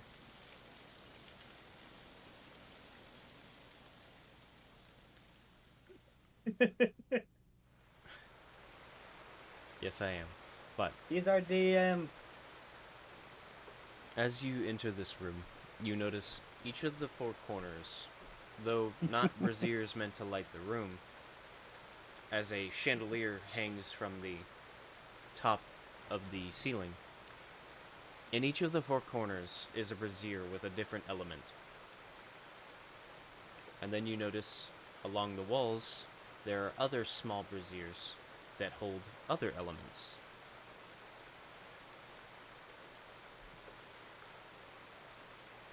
Across from the door that you all entered in is a desk, and sitting behind it seems to be an older woman in robes, but you notice armor underneath, as her platinum white hair is pulled back into a very tight ponytail that hangs from the back of the top of her head. And she seems to set a quill into an inkwell next to her, as she then puts her hands together, looking to each of you. So you all are the ones that are going to be solving our disappearing problem, right? So far, that's all we know, yeah. Wonderful. Well, we are happy to have you. The problem has been persisting. Getting worse? A little bit. At first, it was only one person every 2 weeks. We thought it was a simple somebody had gotten lost in the mines. But then it started ramping up. How much so?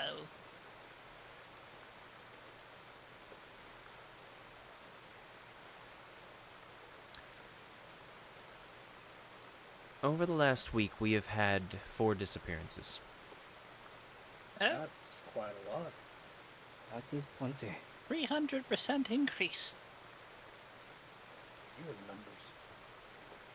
It is our wizard. If you are keeping it simple and overcome 2 characters for 3.5 each, and romantic about 3.5 each. I have James, played she 1 wants game your of soul. 3.5. She has come for the gnome.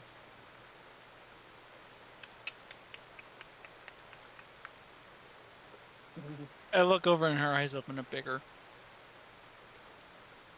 I want to pet her. She's. Ow! Hey! Fight him! Human Druid is always a fun idea, but I don't know much about the Druid class for 3.5 myself. I I played need to a itch my played a nose. dwarf fighter that dealt with a gauntlet that was spiked and a shield. Had an AC of like 32. Dope. Anywho. In the last week, 4 people have disappeared. And that's a much bigger increase from about a month ago. That we only had 1 disappear every 2 weeks. And that was possibly a month and a half, 2 months ago now. But about a month ago, it started increasing. As I said, we thought people were just getting lost in the mines. We had sent a few of our acolytes to try and find them, and we haven't found anything. About a month ago, it went from 1 person every 2 weeks to 2 every week. And then from there, it increased, and this week it increased to 4. And we're not entirely sure where they're going or what's taking them.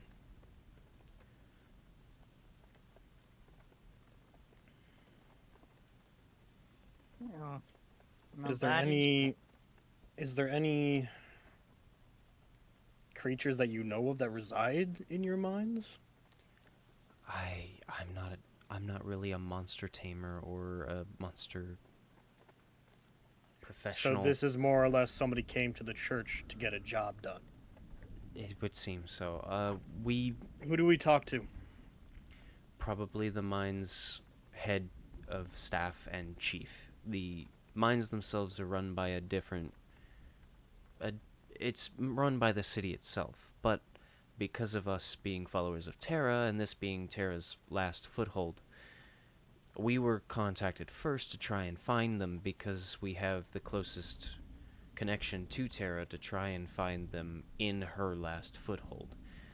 But we've come up empty, and we're not entirely certain as to why.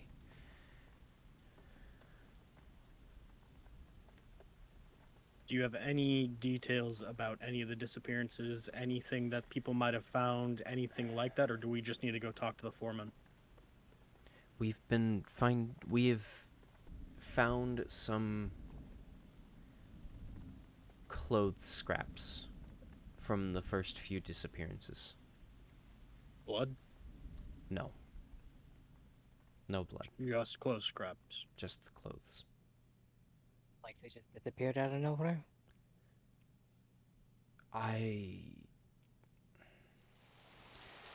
Where we had found the clothes scraps was an old part of the mine that had been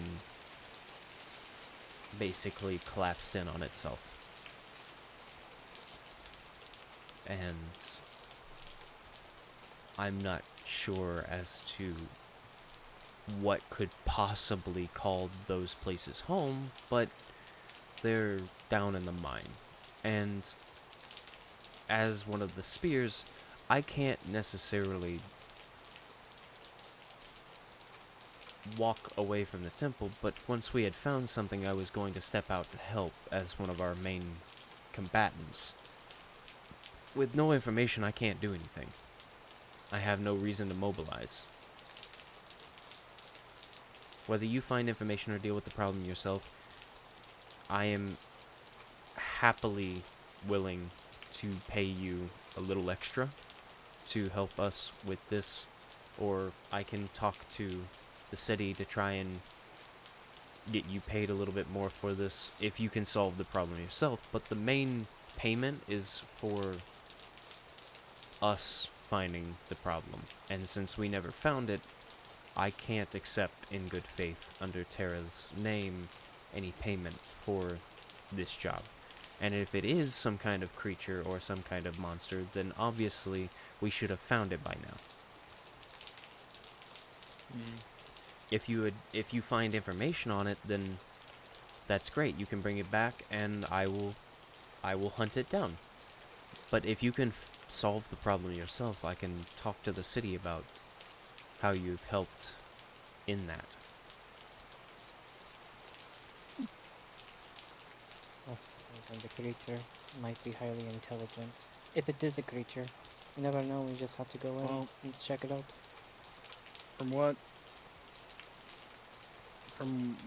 I'm hearing is we either find out what happens to it, or find out what's been causing this problem, and possibly get paid. What's a CRPG? Take care of the problem ourselves, and get paid probably more. Or we find nothing and no one and don't get paid. At least we had free travel. We came over here for a reason. Might as well find out. Aye, aye. I think it'd be best if we start this tomorrow morning.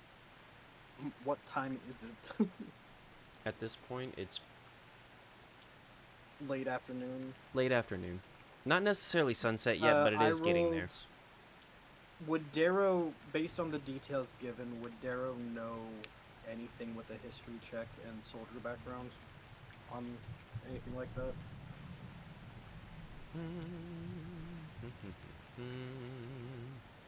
And you said you got a what?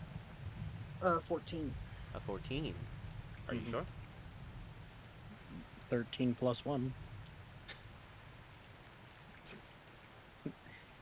Out of the roles that I could have done, I was guessing that history would be the one that would be like knowledge of monsters and Well, history or nature. Both give different information based off of history being like you've read about them in books, or nature being you've seen tracks, or you've hunted something similar. well, or you both is have- just +1, so it could be a combination. Like Fair enough. So, given the adventurer / bounty hunter, soldier, and just monster knowledge that is required for all those, Darrow asks the priestess, or the head priestess, has it just been localized to your mines, or has there been issues above ground as well? from what I know, there haven't been any issues above ground. It's just Nobody the going mines. missing, nobody turning up dead.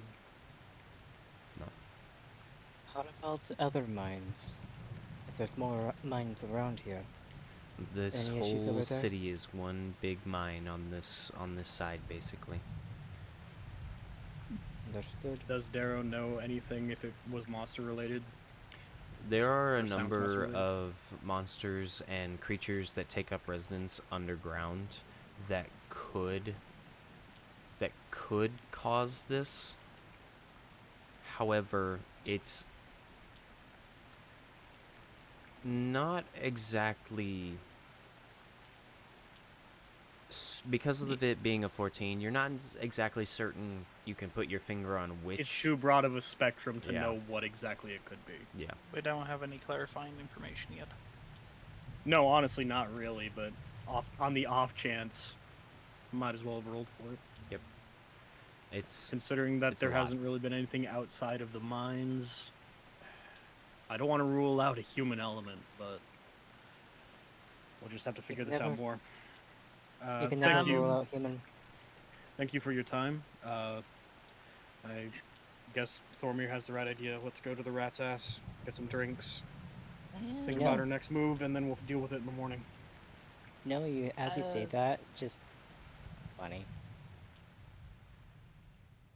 Except, Don't make me question saying that we should go get drinks, you ass. Oh no, is there been a specific race targeted, or is it just broad in general? It is anyone that steps into our minds. We've had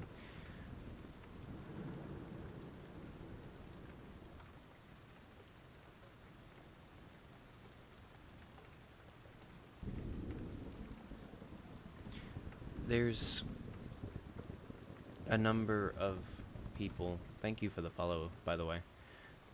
Wind Waker Link. Thank you. Welcome to the Will-O-Wisp Woods. I like the name. Is Zelda.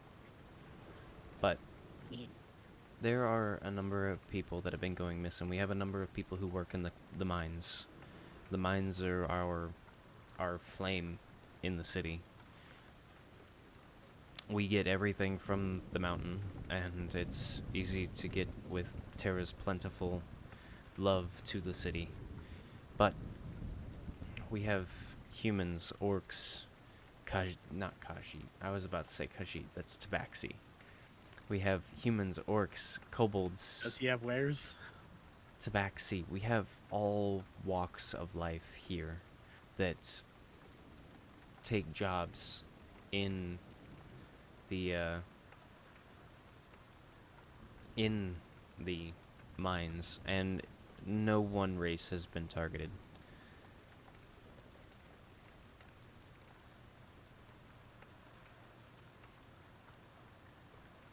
Non-discriminatory, nothing but torn clothes left. Located in the mines. On clothes? That helps. No blood found either. Kinda wanna do some What's elemental happening here? quest then. Ghost? We still get domains of the forge. And the druid circle as far as being shown in the fun guy used to. Would Thormir know anything about, like related with mines? Situations like this?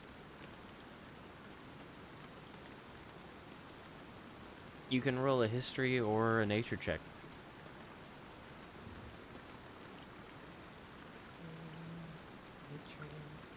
I am fucked either way, but let's go.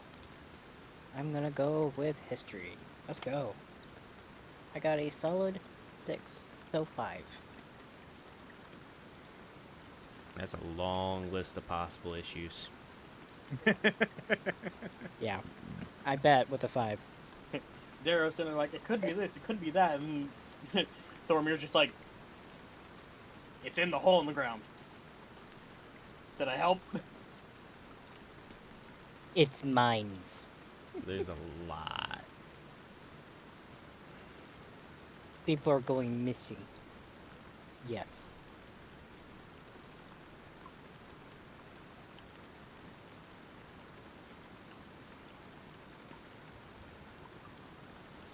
There's a long list of creatures that take up residence underground that also take up eating anything that seems to come around.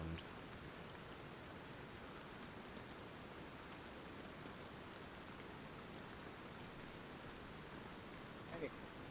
Understood.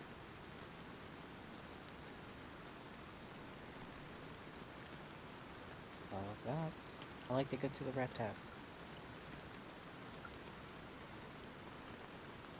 I'm gonna go try and see if there's actually any shops open.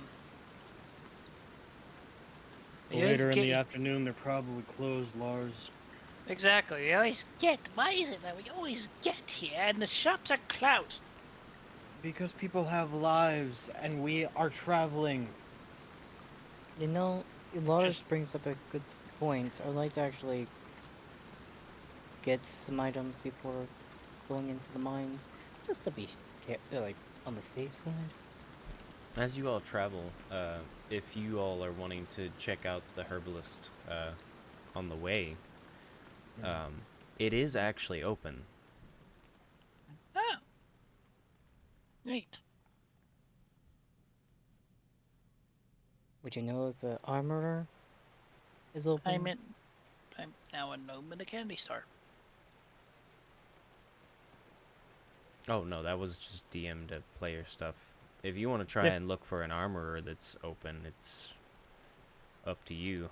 On our way to the fucking rat's ass, let's not just go searching around when it's about to get dark.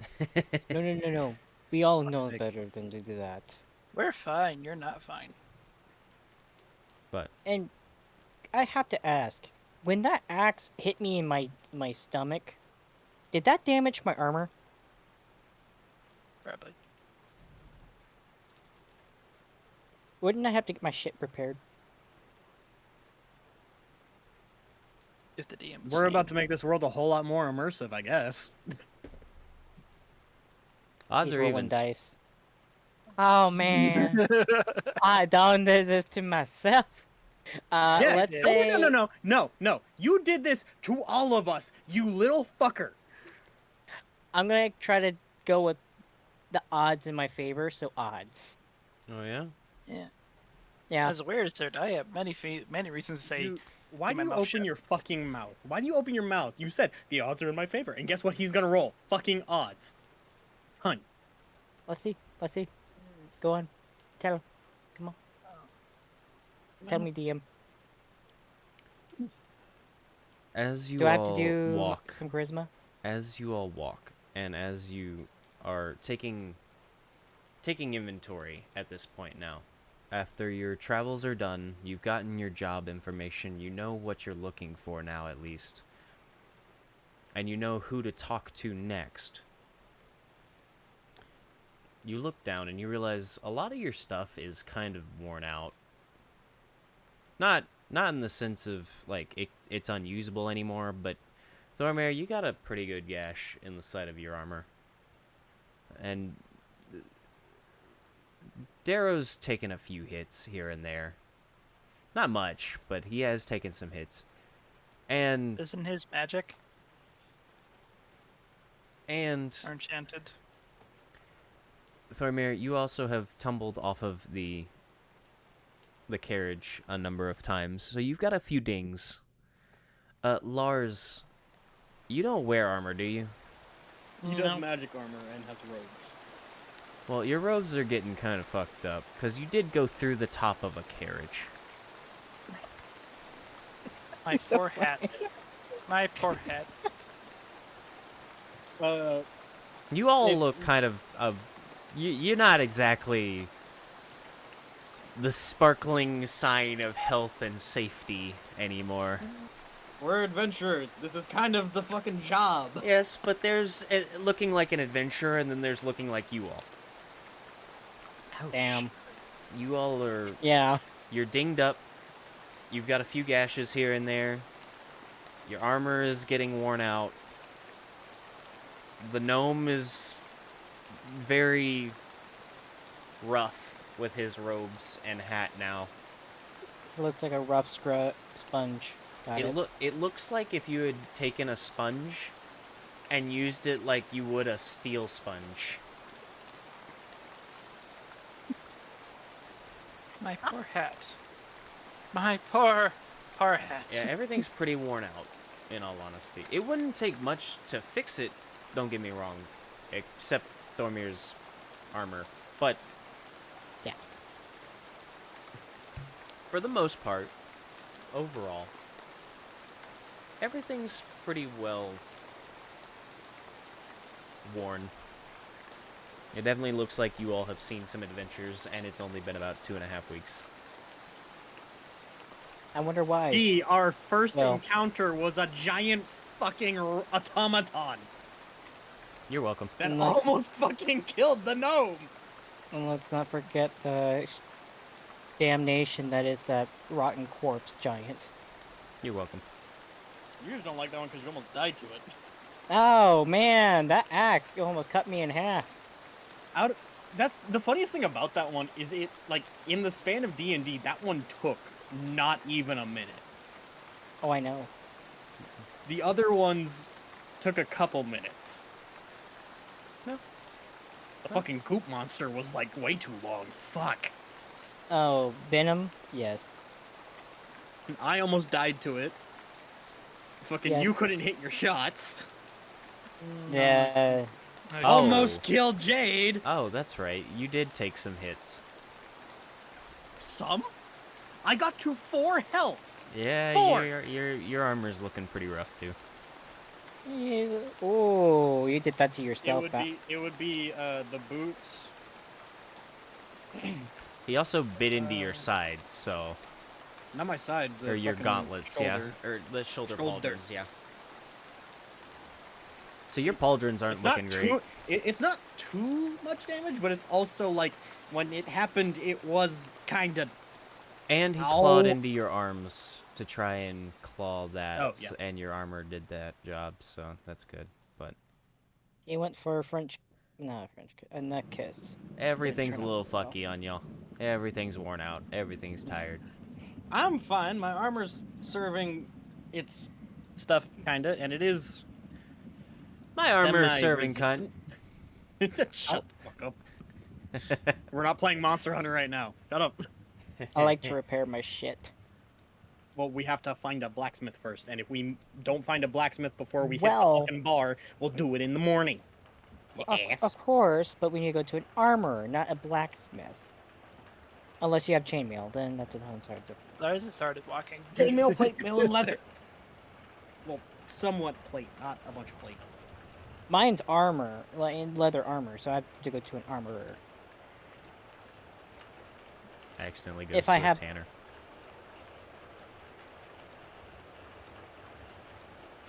You know what? I might as well get all my shit dyed. Get a different dyed. 18 There's There's different investigation. pigments. What are you using the 18 investigation for? I'm looking for the herbalist. Oh, yes. As I said, on your way back into the city, after your talks, you do find that the herbalist is still open, actually, and it's within the market district, but it's kind of off to the side.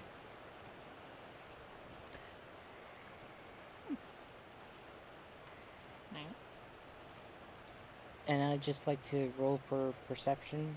Just looking for armor, blacksmith, either or. There are a number of them here. There are not like a sprawling amount, but there are a number of them. Most of them closed at the moment. Yeah. Time just to get to rat ass and get some liquor.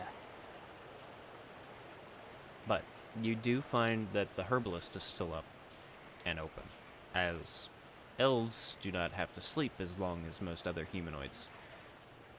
Elves don't sleep. Exactly. So, Meditate.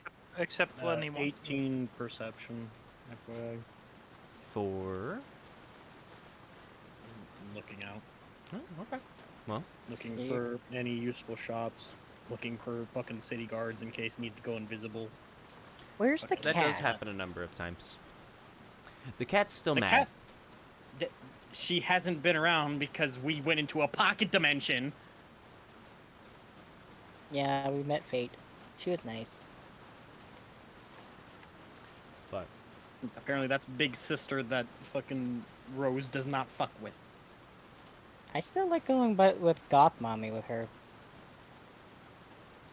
I'm sorry that I'm using the actual fucking names, you eyebrow wiggling sucker.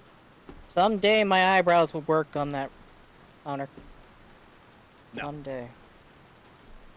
She rides on my shoulders and pierces my ears. You might as well put some jewelry in it. It's just gonna be at the end of the campaign. It's not even gonna be any anymore. It's just gonna be a ray Just of be a gems. bunch of fucking metal. It's just a gem. It's like you ever seen the Yeah. K-pop idols where they just have rings all the way down? it's just gonna be one that's gonna ray of gems. Like, oh, pretty. Oh, that's so I had him there once. Eventually he's gonna get that one, the big ass diamond in the middle of his forehead. Shit. The fact that somebody stole that. Anyway, I know, right? Just oh yeah, no, they actually like held him at gunpoint and stole that out of his forehead. oh shit! I thought it was at a concert that they just unlodged it. Hmm. Oh shit! The more you know. Y'all are talking about something that I don't know. There was a Oh, rapper yeah. that actually put a diamond in his forehead. Yeah. I can't remember Surgically. which one. Deserved. But nonetheless, You do find that the guards are active in the city, and there are a number of them doing patrols now and then as you walk along. So you are having to kind of boom, boom. Well, it's less just like blipping in and out of reality, but like whenever they look in our direction, making sure to walk behind somebody so it looks like I just fucking disappear behind them, behind lampposts, stuff like that, to make it look like I'm just disappearing and reappearing in random spots whenever they think that they see something that they should look into. Well, and with just- the 18 perception, you're able to see them before they see you, so you don't really have to worry about that. But for the normal passerby, it's definitely helpful. Well, it's the point of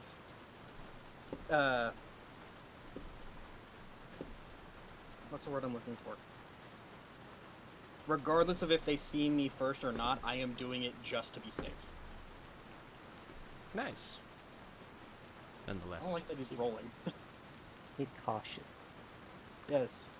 But Complacency gets you fucking killed. And 'Cause- considering that I because- pissed off somebody who has control of the guard, I'm gonna try my best not to get us into a fight with the city guard. My best. You know what? That's all on you. I tried to do this, Sybil, Mhm. and you just said, "No, I what, don't Noble? fuck with fuck you." bullies. You know this. No, you we did. have You- got. You did. You fucked with the guy, and now No, you no, no, pissed no, off no. the town. I don't fuck with bullies. Mhm. I will fuck with bullies, but I do not fuck with them. There's a difference. The You still difference fuck on the no. There's an emphasis on certain words here, Matt. I do not fuck with them, but I will fuck with them. So, brats are bullies. That statement trying also to has avoid different Darrow. informations. Different my point connotations. still stands. Nonetheless, the group continues forward, and after finding the herbalist shop, the front of the shop itself is actually pretty, as most of the buildings here are stone. They are made out of stone for the most part, that seems to be mined from Tera's Foothold. But the outside is decorated. There's an awning that comes out, and underneath the awning there is actually a set of metal bars that come out and hang down that have a long metal strip that is a planter. This planter is actually full of very beautiful, like, flowers that create vinage that kind of come down, and it's a very pretty front shop. And just behind the flowers, there's a glass window where you can see inside. There is almost like a terrarium, basically, with a bunch of different little creatures that are keeping plants inside said terrarium alive and groomed as if they were in nature. Simple ivies, ferns, little plants, little flowers, little things here and there. And the door opens as you go to step inside. Inside, the whole place is made to look natural. You walk in and you feel like you are in nature. So,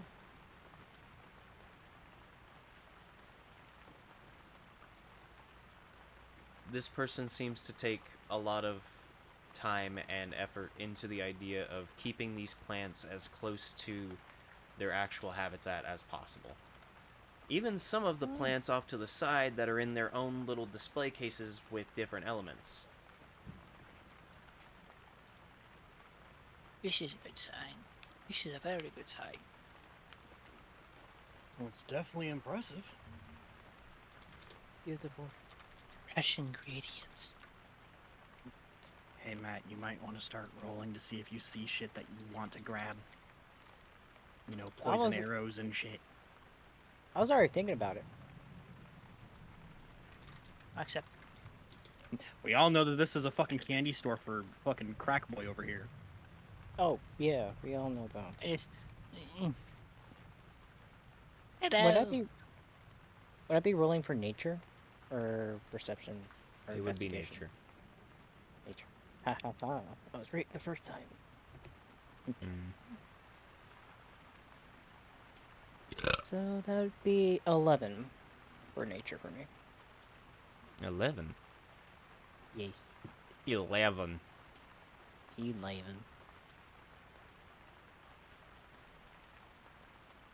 I actually rolled a 12, but I got a -1, so it's 11.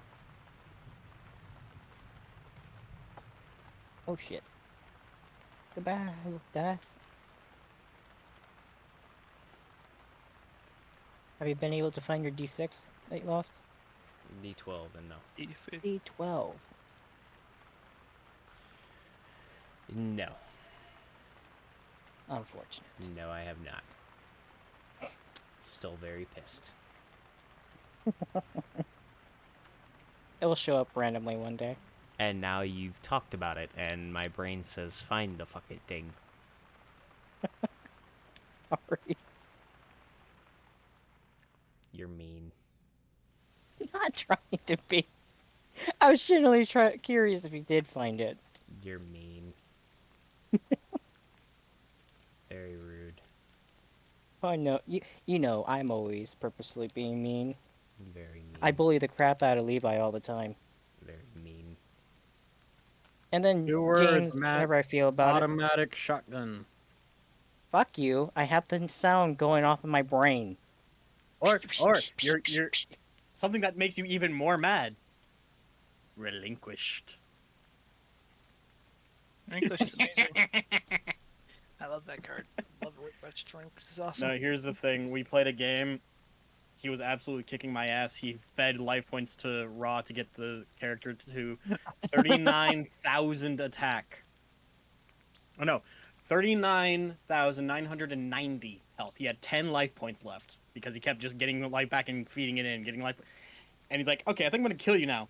And I was like, okay, here, one more card. Let me draw one more card and then you can obliterate me. He's like, okay.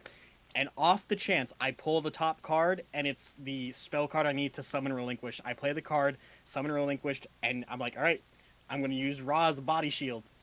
And he's like, that can't be legal. And we looked it up. Completely legal. And the best part, I sacrificed Ra to summon a different monster that nukes the board. So I didn't even use Ra to attack him. He's a dick. He's a dick. And he's a dick. Yeah. Manual breathing. That's another form of dick. But I hate that. See, yours is like manual blinking or some shit. Mine is psychological damage that's been inflicted from us playing games and shit. I cast Total Tongue Awareness. I always have total tongue awareness. I don't like it. Nonetheless, as you step in, and as you call out, Lars, you walk in, and from around the corner, as they seem to be watering one of the trees that they have planted in this room, they lean around the corner with a watering can in hand, and you notice an elf. A very beautiful, white-haired, that's pulled into 2 braids that wrap around the sides and go down in one long braid in the back. Very old. Funny enough, no.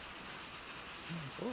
It seems to be a younger elf whose ears are rather long, with freckles that dot the entirety of their face, from the bridge of their nose to the tip of their nose, all the way across their cheeks.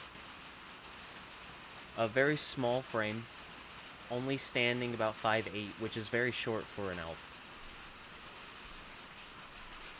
And as you all step in, they seem to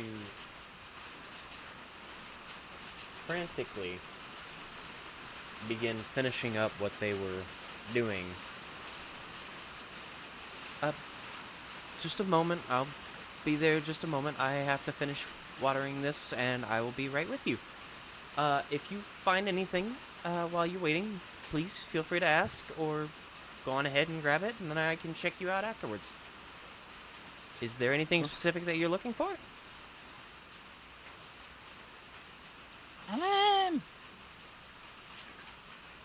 So many things. Giant toe. Should be one of them. A toe? Yes, a giant's toe. This is why I leave potions to you. Oh, I don't get so excited. You're probably gonna be one drinking it.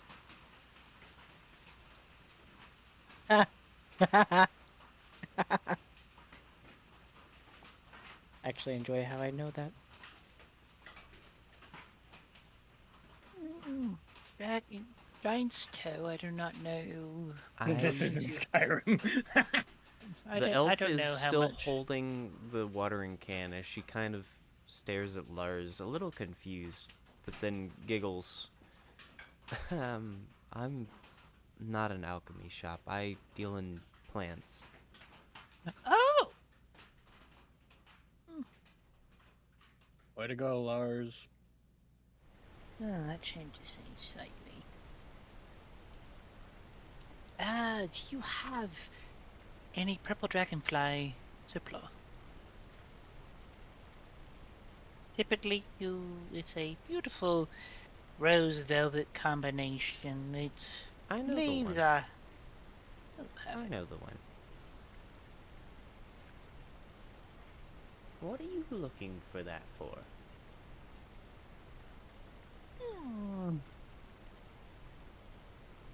Well, there's a few versions of what it can be used for, but I was hoping for mostly invisibility. You're not a thief, are you? I have the coin. I'm clearly an alchemist. Ironically, I'd be the closest one to that. She stares at him for a few more seconds. I asked if you were a thief, not if you were an alchemist.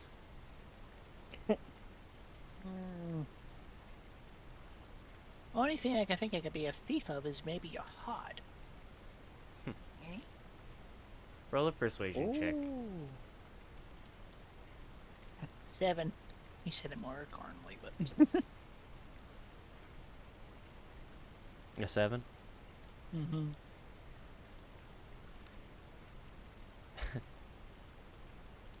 You're cute. I'm gonna go get your plant. Is there anything else that you all would like? Anything specific that you're looking for, or is that it? I myself am looking for any plants that may be poisonous. I only do so in the matter in fighting with creatures. We have a few options. What's the strength that you're looking for? Let's say medium strength, nothing too high. Like wild boar? Let's go with wild boar, yes. Okay. I'll be right back. As she Nightshade. finishes what she was doing. She wants nightshade. Just hearing him from behind a bush.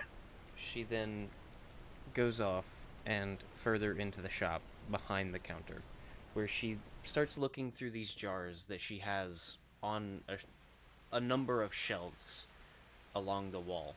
As she reaches up and grabs one of them, twists the top off, sets it down, sets the lid down, puts a glove on, reaches inside, grabs some of that before putting it into a small vial. Not crushed up, not in a liquid, nothing like that. Just kind of gently into a pretty little vial that she puts she puts the cork back into, sets that on the counter before putting the lid back on, putting the mason jar back up, and then she goes over to the other side and grabs some of that down, untwists the top, and she pulls out a few of the long purple, almost transparent leaves and petals. Out of that, puts those in a separate vial, corks that, sets it on the counter, and then closes the mason jar before putting it back. She then holds them up as she stands behind the counter as she looks at the two.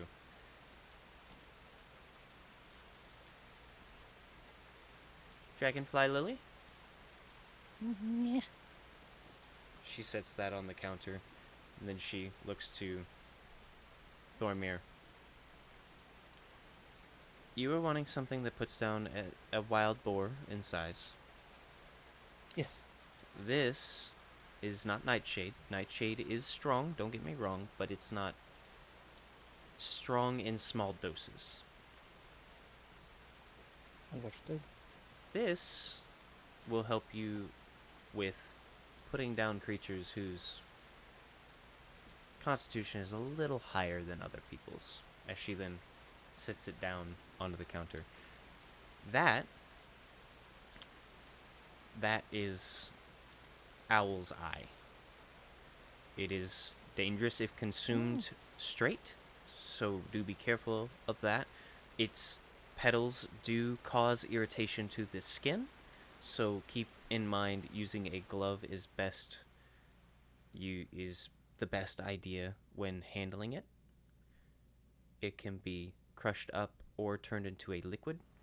Either or are fine. The powder that you can crush it into is usually better used on the blade of a sword, while the liquid is better to dip arrow tips into. So keep that in mind. Thank you very much for that information. Of course. I really do appreciate it. No Now, licking the leaves. why would I do that, Darrow? I don't know. You do a lot of weird shit. My Karate. Starts looking around. Where's Vanati? Oh, no, So- not in here. How much for the product? For these, because of what you're buying and how much that you're buying, because I assumed that you weren't wanting a massive amount. I just put about 5 uses of each in. I hope that's alright. If you need more, I can get you more, but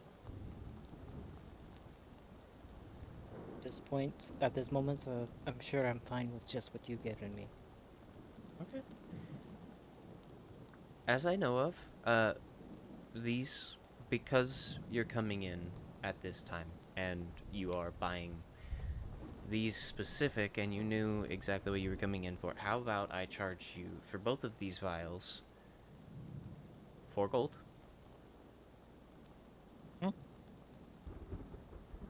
So 2 gold from 3 gold for unknown the friend. poison.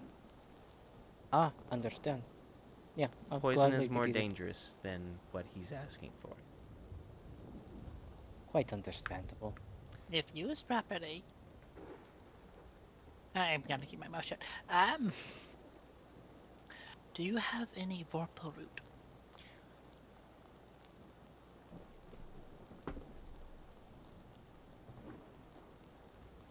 Extremely dangerous in poisons.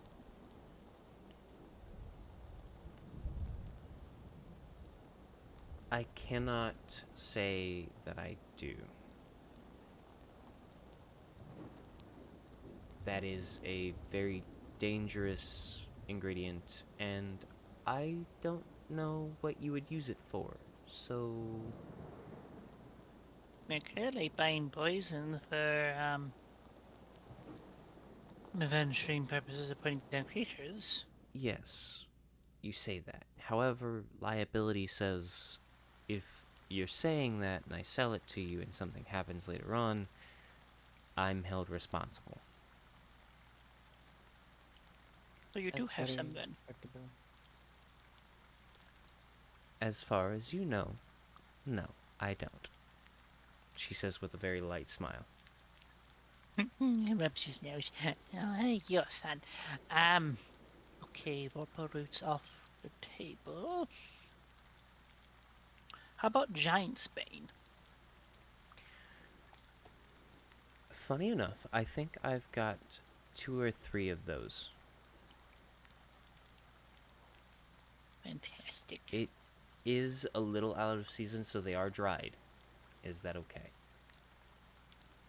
I have to buy both to make it pointed for one, so... Yeah, it depends how long have they been dried. They've been, because of it being out of season, it's been dried for about 2 months. They've been dried and kept in a container. Arcana check.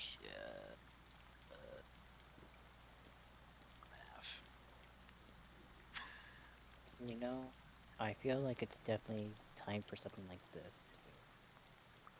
22. Yeah, 22? Mm-hmm. For what?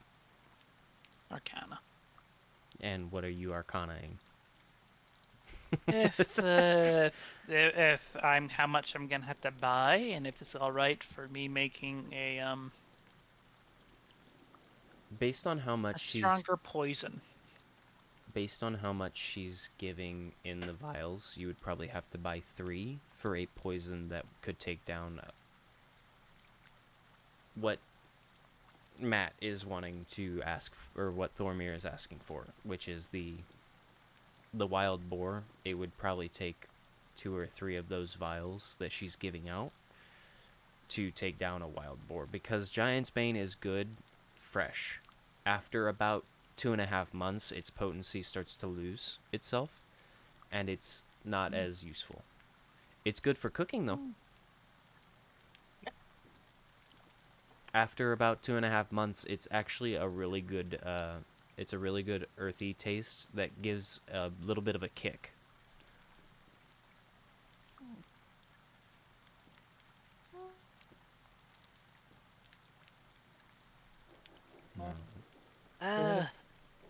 Lars, what exactly would you do with that poison you're asking for?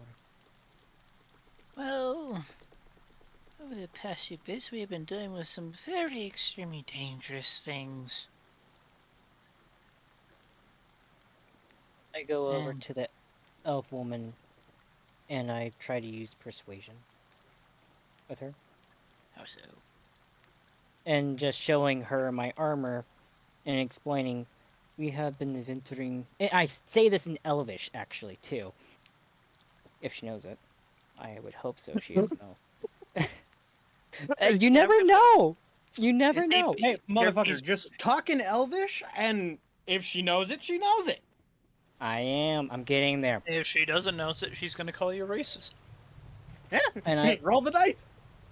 I'm gonna roll the no. Oh, the dice went down. No. Oh, fuck, wrong one. It got 13, so 14 total for persuasion. And I just show her my armor where the gash is, and explain, hey, we're adventurers. We've been venturing this continent. We've got into some rough business with fighting different creatures. So, and we've fought pretty tough ones. Something like this would probably give us an edge in situations that would possibly be almost deadly to us. I'm almost died myself We're once. also here to help solve with the disappearances in the mines. So, Ratty, if where you are can you, help us dear? out, we would appreciate it. No, don't eat Cool. that. No. Obviously, Just it's to your discretion when it comes to liability. I will not press further. I'm just trying to ask just for our safety when it comes to our adventures.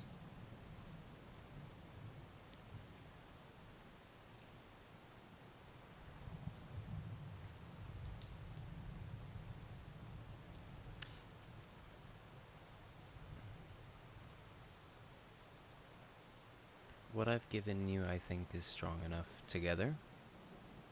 Yeah.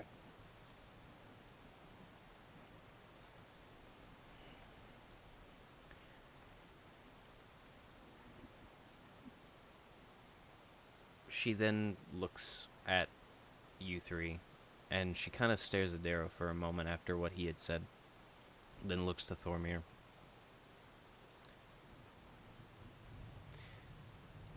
How about this?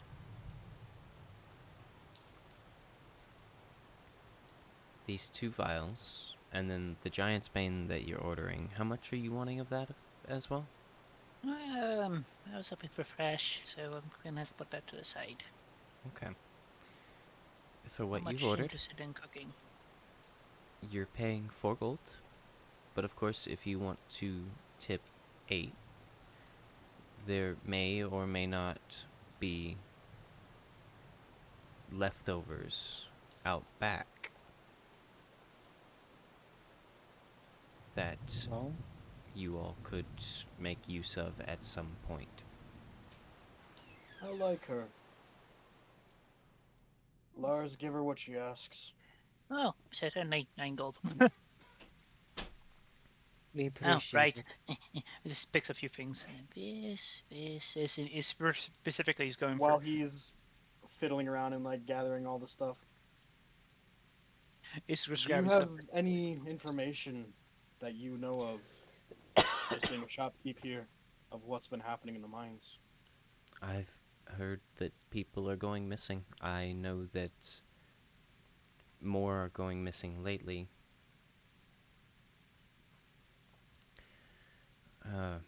A friend of Any mine rumors? that was coming in, he said that he was having to buy a few things to kind of help with trying to keep creatures away. Repellents. Basically. Just common repellents that a lot of people use for different monsters, and he was mostly buying them because he said it made him feel better. I don't actually know what's in the mines, but I know that it seems So there I'm are guessing he more got than one. general repellents and not specific ones? Nothing that would be able to pinpoint anything.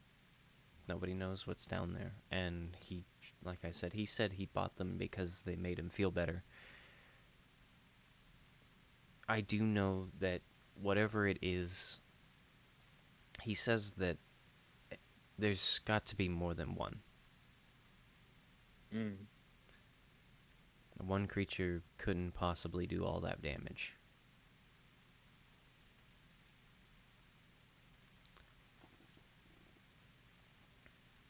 Thank you. Don't thank me. I didn't Lars, help much, but I am glad for your patronage. Lars, do you have what you need? Almost. Looks at her and points to a certain plant for regarding healing potion. How much is the angel root? One root is about 15, 20 gold, depending on the length. One angel root makes one greater healing potion. Looks over. May I hold his knife? Oh, would you? If you want to do it, I will cut the price down from 20 to 15. However, that also makes it so if you mess up, you're liable. Take it then. I like this woman. She's Same. great. Experienced alchemist hands. Arcana check. First off.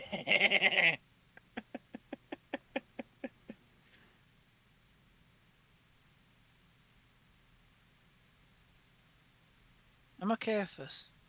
Mm-hmm. If this saves dwindle, I'm okay with this. Is That's it a natural one? one. Yeah. Plus 7. Okay. So 8. 8. So 8. You don't actually know where the best place to cut the root is. Yeah. Because you've always bought them, and How many roots are here? they're because of the plant that it grows from, which is almost like a fern, but it only has 3 stalks that go up directly into these 3 massive leaves, and it's like a triangle shape that they make. At the base, where the roots kind of stick out and they curve, and around them is little clovers that have started growing. You're not entirely certain where the best place to cut these roots are, because for the most part, you handle what's already been cut, serviced, cleaned up, made to look good. So, this is one of the few times, out of practice as you are for this, one of the few times that you've actually had to deal with raw root by itself. Could I help him with a nature roll? He's just looking. If you'd like. I'm gonna have you do this. I would not risk the entirety of this plant as he's counting. That's 10 While roots. I they're don't have doing much. that, No. Darrow. No. No. I got literally 0 if I went to help him. I know shit when it comes to this plant. I got a nat There- 1 and I have a -1 with nature. So While they're 0. fucking with the Nada. plant and everything, Darrow hands the herbalist 1 gold piece. Thank you for the information, and hopefully, if you hear anything, you'll let us know. Thank you for the patronage. If his own vials is just stuffing a few of the I would quirks, like one of them. you... I'm not touching this. Oh, you're not touching it? He knows how many roots are here. I don't have this much money. So you want It's her like- to do it? Mm-hmm. Okay. He's like 1 root, 2 root, 4 root, 5, 7, 8. I don't have this much gold. She walks around the counter, and you watch as she pulls the root gently up, and where it connects to the base of the root, you watch as she carefully places it under. She uses her thumb to slide it back along the root, and then slices directly up. And she pulls the rest of the root up very carefully, and with her other hand, she puts her small knife back into her belt loop before she takes her hand, wraps it around the root, holds the very end, and just pulls along this probably yay big root to get all of the dirt off. Efficient. And she holds Was it it out the to her. vial? Yeah. Oh. 1 will do. 1 healing, no correction. 2 healing potions. 12 with Nern root and Banado. 2 healing. Normal healing, so 12.5 total. And then a 20. And don't worry, Matt, I saw your mundane item. The intro close. So, is there anything else that I can help you all with? Oh, poisoner kit. Not poisoner kit, but alchemy set does not allow me to create poisons. I need a poisoner's kit. Pretty sure we'll find that at the alchemist, bud. You Not at the herbalist. Actually, be surprised. Educate him, please. What are you They deal looking with for? poisons. If you have a spare one for sale. I know that with typically herbalists are dealing with undoing poisons. Got my craft. Just curious if you had a spare one. Well, 1 day 2, you probably actually have a few. Having a few brews going at the same time. If you had any one Make a available persuasion check. Real quick. for 5. What was the poison? The actual herb I bought? James, you Owl's rolled eye. nothing but 20s last game. I'm okay with this. Like I said, I am okay with this. Thank God it's not a, combat. Let's get it It's- out of it's let's not a get it out of made the system. item. It's Let's a get it out of the DM way. made Get it item. out of the system before next Wednesday. Wendell's in the danger zone. So you rolled a 5 for your A persuasion? 5.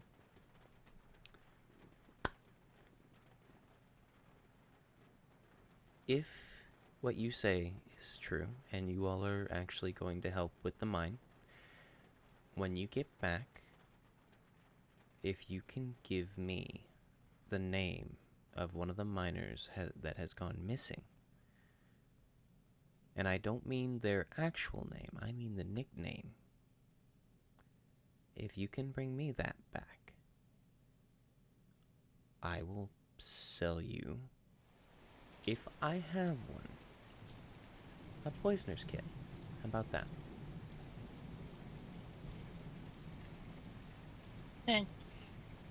She's awesome.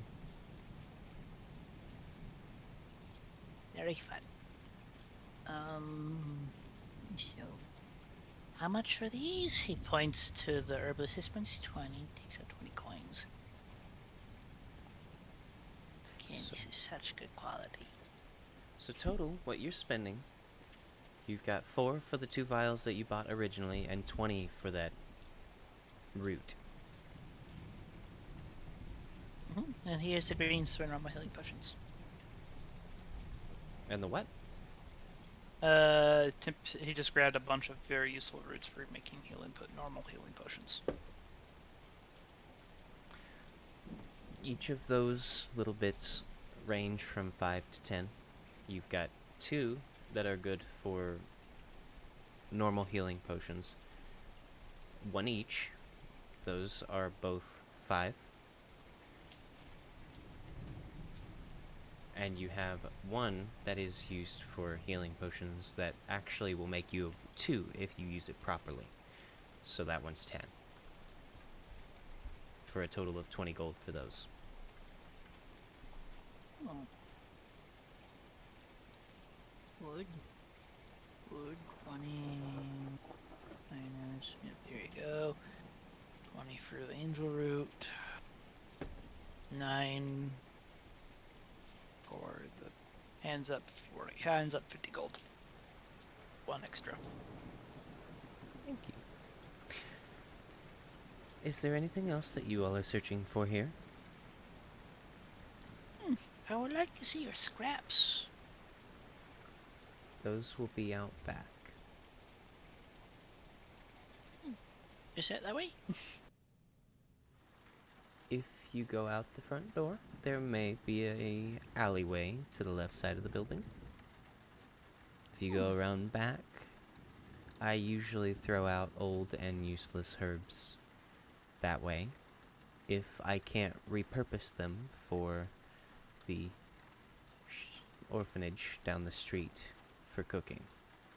So, if you're going to find any scraps, they would be back there.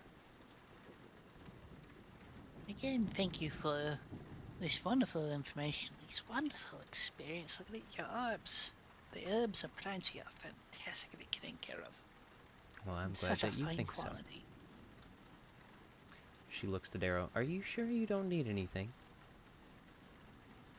I leave all the potions and poisons to these two. I deal with rooms. And majority of the fighting. Okay. If any of you need anything else, please feel free to come back. You're never gonna let that go, are you? Just give me shit.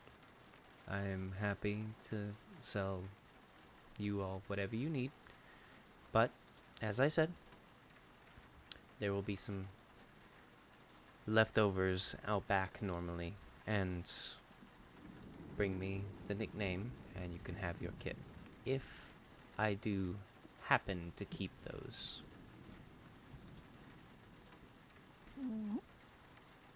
Understood. Kim, before If we you leave, need- what is your name? You all can call me Mirkwood. But Well, I'm Darrow, that's Lars. And the dwarf is Thormir. And the little gremlin trying to eat and touch everything is Ferrati. You need anything from us? We're more than happy to help. Great. Takes out 5 gold. It's on the counter. That's not Darrow. That's Fordier? Shut up, Lars. Long story short, I I'm would really confused. we would really appreciate if, let's say, a certain guard shows up as. Now, if she's any question, and you're an idiot because you gave your actual name. Long story short, we helped. We helped some commoners out when a nobleman was being pissy at them for killing their dog. He's worried about this town guard. I don't care. Fuck it. Good, Take his yeah. 5 gold. Tell the guards whatever you need to do to survive. As for me, I'm gonna go get a drink. Who are The you rat's people? ass.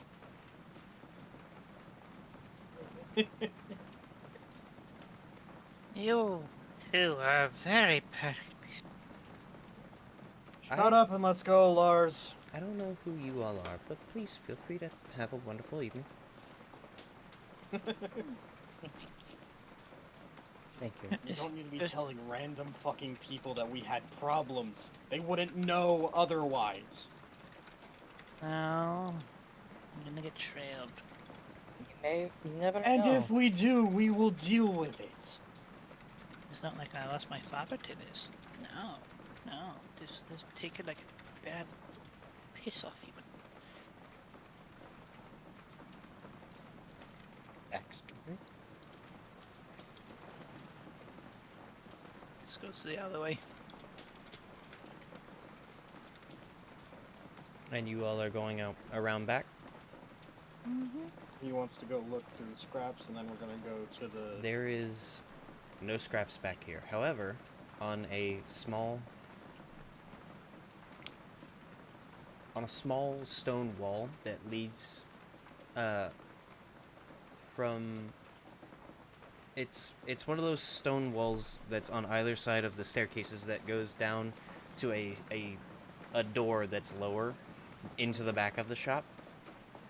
And on the corner of that, on the cornerstone of that wall, there is a small mason jar with a root in it. And looks at it. That's marble root. Grabs a glove. Grabs the black and red root. And very gingerly grabs a big vial and just puts it in. And corks it.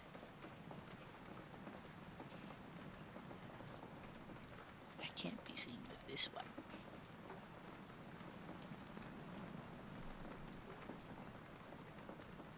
He just rejoins the group. Awkward. Oh. Me. Alright, let's go talk with Jameson. Hopefully he's here by now.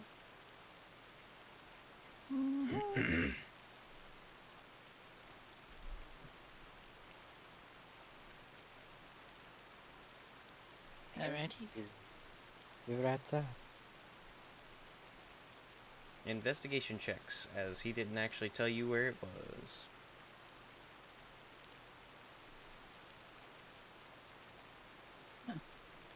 Uh, 26. No, no. Go back to being bad. What is that? Ah, fuck. You said investigation? Mm-hmm. Oh, 10. 11 total for me. Nice. 6 plus 4. I am getting stuck with 11s today. When Oh, it comes my- to asking random passerbys a lot of questions, Lars has that down to a science. Where can I find your local drug den? Not all of them are helpful per se. Some of them are a little startled by the small gnome suddenly coming up and asking them 25 different questions in a row about a bar called the Rat's Nest. Or Rat's Rat's Ass. Ass. Rat's Rat's Ass. Ass. Sorry. But it doesn't take long for Lars to finally find the right people to ask, as he's making his rounds, asking anyone and everyone that walks. Noble, too rich, that's a god. That's the god walking. Or do No, you mean I said- guard? I said guard. Be homie. With your little accent there, it sounded like you said rich, noble, rich, god. And you won't probably ever hear me saying that word. Too special. But, yeah. I have one and a cat on my shoulder. Cheaper. Cheap. Proper. Perfect. You. After some asking around, you all are given directions to the Rat's Ass, a very hole-in-the-wall, run-down bar that obviously doesn't see a lot of traffic from those with money. As you step inside, there are only a few people inside. One's asleep in the corner, slumped over 2 or 3 tankards. Another one is at one of the tables, playing a game of what looks like solitaire with maybe half a deck. Another one is at the bar with what looks to be a rather old gentleman behind the bar, asleep.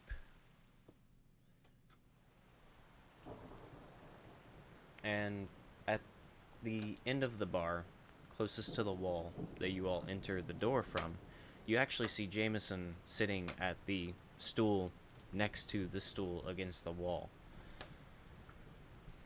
And as you all enter, he kind of turns and he waves and he motions for you all to join him. Dara will sit at the fucking stool against the wall, back to the wall, watching the entire bar. I sit next to him. On the other side.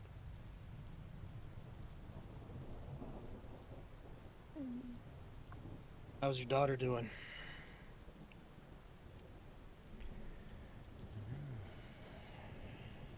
She'll be fine. One can hope. It's the unfortunate life of as people of the common. You said you're a minor. Mm-hmm.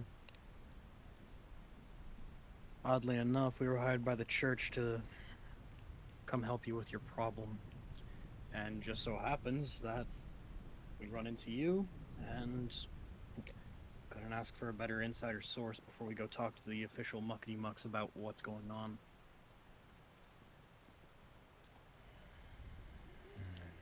It's not much to tell. There are people going missing. You're down there. I'm You don't down there hear to anything? work. I'm terrified of being the next one taken, but I've got to make money. I do know. Nothing you can think of? I do know that some of the ones that are stationed deeper in, they're the ones hearing noises. They're hearing skittering, is what they're saying. Italy? As in bugs? Maybe, I don't know. I don't go that deep in because I don't feel like getting caved in. The deeper you go, the riskier it is. Less Mhm. supports. And I got a kid to go home to, so. Understandable. What can you tell us about your foreman? He's a jackass, Suppose- but he knows how to do his job. Supposedly he's the one who commissioned the church to find some Yep. people. He was hoping that Tera's followers could do something about it. But here we are, 2 months later, with more people going missing. and Tera's followers sitting on their hands. They send acolytes every day. The acolytes don't find anything, or go missing themselves. They've already had 2 go missing. Hopefully that'll change soon.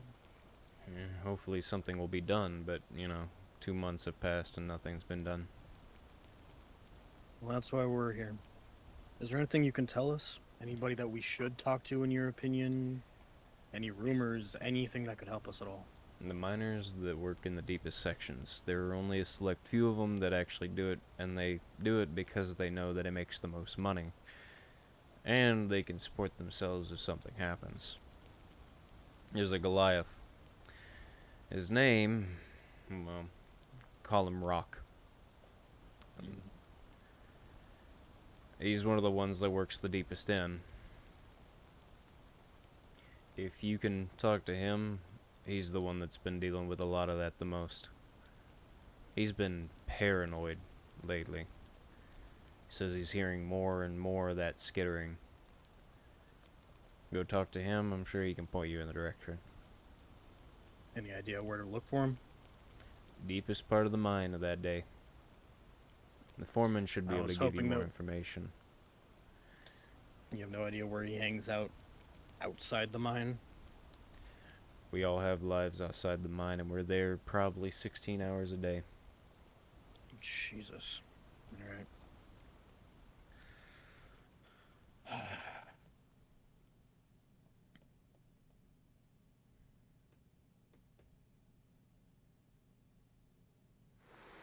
Besides the mine, I don't see him. Every now and then I'll talk to him in the mine, but that's only in passing as he's going to his station spot. As I said, the foreman can probably point you in the right direction. He's the one that stations all of us. He gives us the positions that we man for the day. He tells us who we're working with, who's got what on rotation, and then we go from there. So the foreman controls the labor, essentially. He's the one that controls who goes where, because everybody has different lives that they want to return to, if they have any lives to return to. I ask him to be deep enough in that I'm making money, but not so deep that I'm caved in. And he knows my situation, so he puts me right in the middle. Some of them don't want to work as hard and are fine making a little less because it's a side job. He puts them at the front. Criminals and those that want to work are the ones that are stationed deeper in.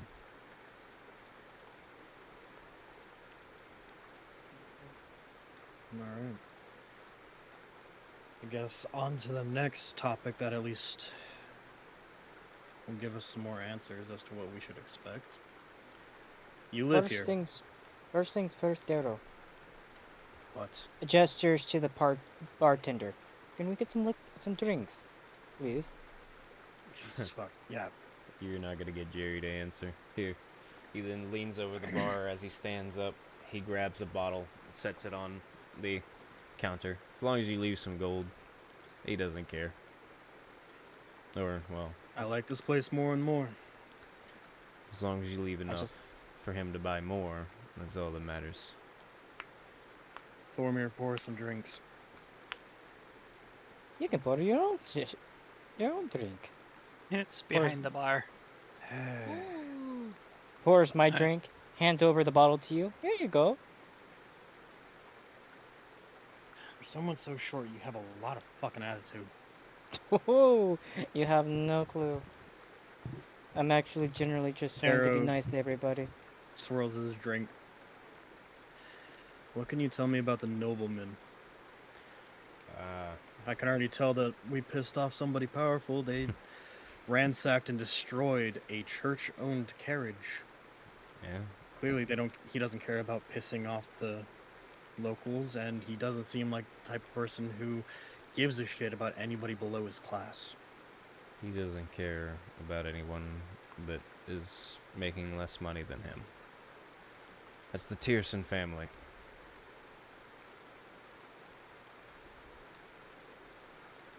Tierson or Tiersum? I'll put it over his. picture. Mm-hmm. How badly did he mess up here? Oh, He Mm. only has kinda, a fifth of the power in the city. The yeah, Tierson he kind of. family is the one that runs a lot of the smithing.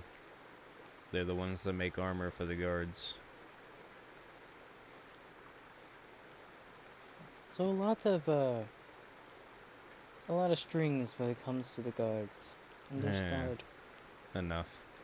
In all honesty, they haven't. They really just work with the smiths themselves. They pay smiths to work on their original designs for the guards. That The explains why the guards. pompous little shit had a very nicely made rapier. Yeah, Hasn't seen a single bit of fucking use, though. it's because it's a family heirloom. They carry that thing around when they're the head to show that they are the head of the family. A lot of times it's decorational. None of the families ever had to use it because none of the family has an ego that size. You know, that's a He shame to have a clearly weapon does. not to be used. Um, some people have no reason to use them. Yeah. Oil But rich can't. he doesn't have hold over all of the guards because, as I said, they pay blacksmiths to make. They pay blacksmiths to make their original design for the guards whenever the guards need a restock. For the most part, the guards haven't needed a restock. None of the guards really see battle lately. I think How come the guard hasn't been dealing with the mine? the guards don't have the Just time. not their jurisdiction, or The guards don't have the time, and it's not their jurisdiction. The mine's overseen by the temple because it's in Tera's Foothold. The mine itself leads deeper and deeper into Tera's Foothold, which is a religious site for the temple. So, there's too much at stake for the temple to let the guards go in and start mucking about. They start getting guards that, think that they're high and mighty because they're guards, and like I said, we do have criminals in there. If we have guards that go in and they think that they're better than other people and they start doing sacrilegious things on holy ground, then the temple's gonna look bad. Because Tera's allowing it. But Tera's temple watches over it. A lot of their acolytes are in there. A lot of people that watch over the miners are in there. Fuck. This rain noise is always fucking tiring. But if need arises, a lot of the temple acolytes are able to help around the mine. There's one or two that have a little bit of healing magic from what I've seen for when one of the miners gets injured, but nothing insanely strong magic-wise. gotcha.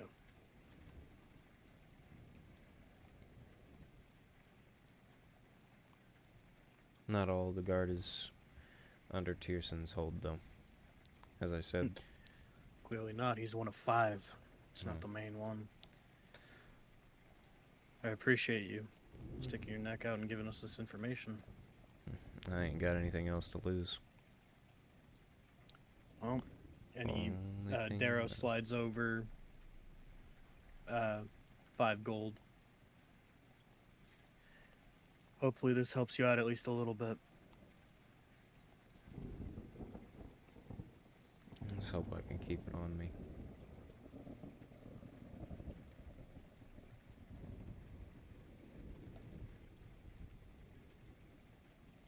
Only thing left for me to lose is Elizabeth, but she takes care of herself for the most part.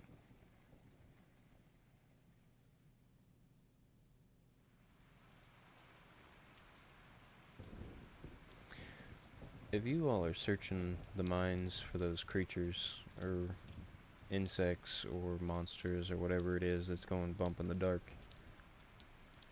if you happen to find Jacob, he's one of the miners that I worked with. Do you mind letting me know? course. Whatever happened, but Who is he to you? well, he's my cousin. We were close. We'll when do our best. One thing to note, I don't know if you have any insight on this, considering mining seems to be your life. They find nothing but scraps of clothing, no blood, nothing that would indicate death so far. Do you have any idea what could be down there? The skittering, clothes, no blood. I have no idea. Hmm. I don't tame monsters or animals or anything like that. Well, if the monster's a danger to you and your well-being at your job, I'd be surprised if you didn't know.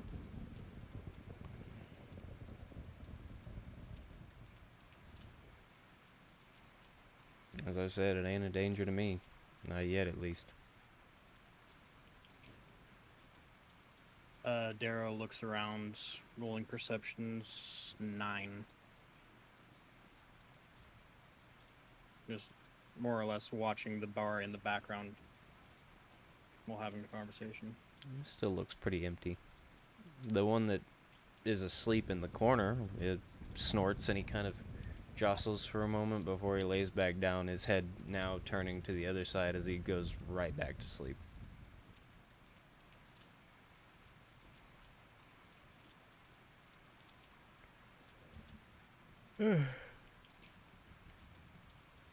Either you boys got any questions for him, or are we just here to drink?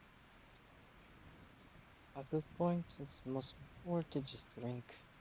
You can only get so much information as someone who only knows as much as he knows.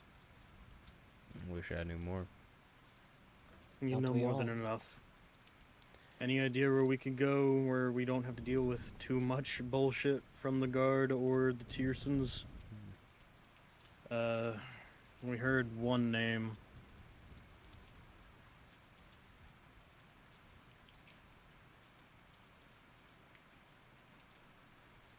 Fuck, what was the name of the inn that Shelby had said? Again, something? Market Dragon- Center. The the Dragon's Market Den Inn. Inn? Dragon's Dragon's Den Den. Inn. It was in the market. What do you know about the Dragon's Den Inn in the market center? I know that if you're looking for escort work, that's a good place to go. Escort is- work. Yeah, if you escort the merchants and stuff like that back and forth. Ah. If you're looking for that, you're gonna have to look somewhere else. Actually, no. Maybe. I've never had the money to stay there. So. My mistake. So if it's pricey, that means it's probably watched heavily. Well, you just have to disguise yourself. Worst case scenario, I can always disguise as you and throw them off. You still have invisibility at least for a little bit longer. You know what? I don't have to do crap. You can just turn invisible whenever you want. I don't want to just turn into you and then all of a sudden they all out on me and then you're just gone. Well, I might just use that as the last case scenario.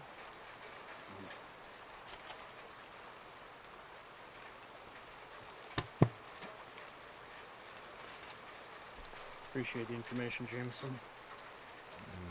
Like I said, I just wish I had more to help you with. So, how much gold would you say I would have to pay him for like downing 5 bottles? Around here, Jesus Christ. probably a couple silver. This is my place. Oh, I can double it. Is it just a bar or is it also? It's just a bar, and as you drink, it's very watered down. It's flat. It's old. It's very general. Just cheap. Well, we should This is probably as look for an backwater as backwater gets.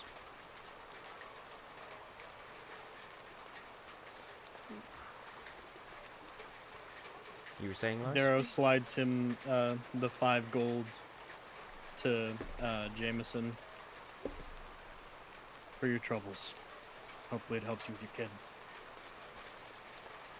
10 gold now. And stands up to leave. Let's go, boys. Leaves 4 silver.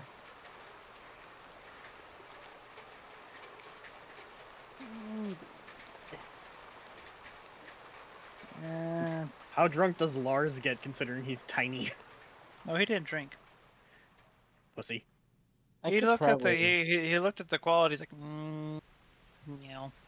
I could probably drink the amount of like his body, like liquor, like liquid wise, and liquor, and still not get drunk. You're a dwarf. That's kind of Yes. the fucking point.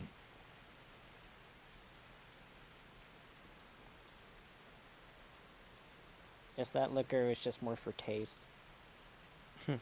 It wasn't for taste either. Shit. It tasted like straight up piss. Watered down piss. Wonderful. For all you know, that's what was in the bottle. Sometimes that's all you can drink. Alright, Bear Going Grylls. with the Bear's Grylls method. Alrighty, Gotta buddy. drink your piss to survive. Nonetheless, where are you all going next? We need to find an inn. Somewhere to sleep. As we walk outside, Darrow turns to Lars and Thormir. And I guess also Ferrati, because she's just following us the entire time. Mm-hmm. Ferrati has a bottle. Lars! "Don't worry, I made sure it was juice." Ferrati then falls backwards. Lars, fucking you're damn it. carrying her. I'm not trusting him with shit. Darrow scoops up Ferrati and sniffs the bottle, smelling alcohol. Just because it's made of grapes doesn't mean it's juice. Literally, he turns the bottle over. It says juice. That is grown-up juice. It's not wine either. It's just an old wine bottle that was used.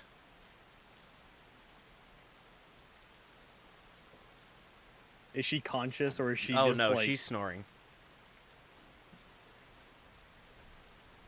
What do I do? We need to find somewhere to sleep now. Especially with this child. Do we want to risk the No, dragon's den?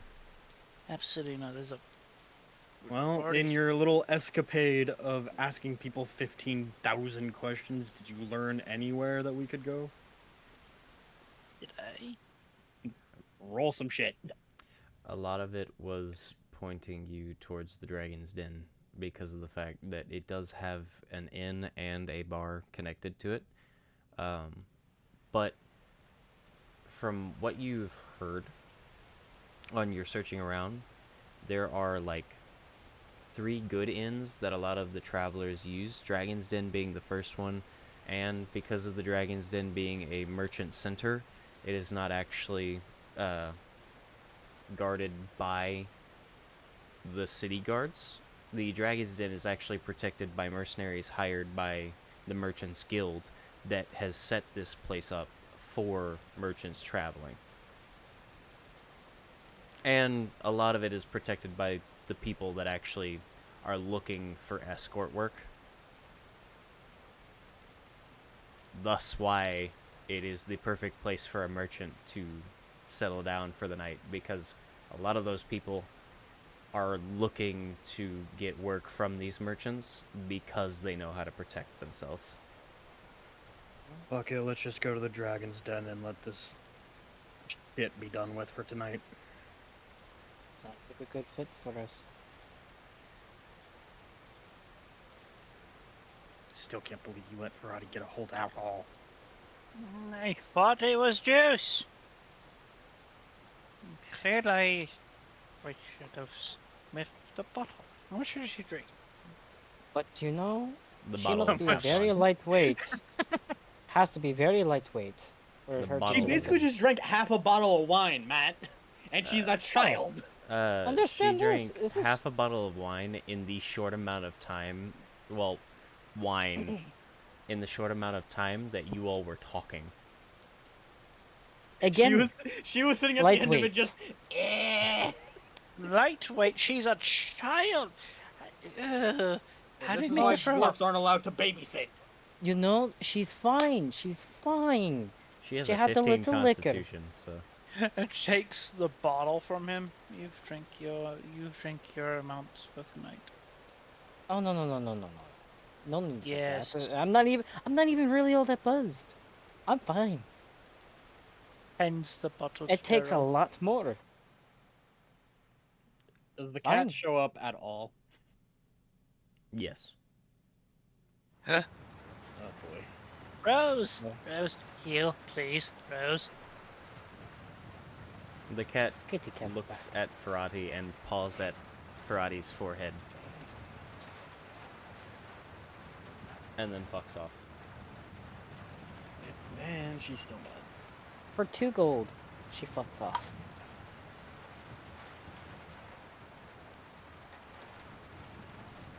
Yeah, it's 2 gold from Darrow's. Does Ferrati look better? Now, No. she has to deal with the consequences of her actions. She looks Well, the she- exact same she did 5 seconds ago. Consequences, she's going to die. She's just peacefully sleeping. She's asleep. She had a little liquor. A hangover Fine. that might kill her. She has a 15 Wine hangovers constitution. are no joke. I have a solution to hangovers. You just drink more liquor. Wine hang. Again, this is why dwarves don't babysit. I'm just saying, it works. Stop talking. Where the Uh, fuck is the goddamn inn? We You don't make know. We're your not way. from here. You make your way around. And Lars does have an idea of where it is because of the fact that he was asking around. Lars leads the group into the market district where you all find yourselves standing before a rather well-kept inn. And you actually see on the second floor of the main tavern itself, there is a patio area with a few tables up there that's connected to the building itself. And then there is a second building connected to the main building where there is a small platform that connects the second floor to that building and a small alleyway underneath.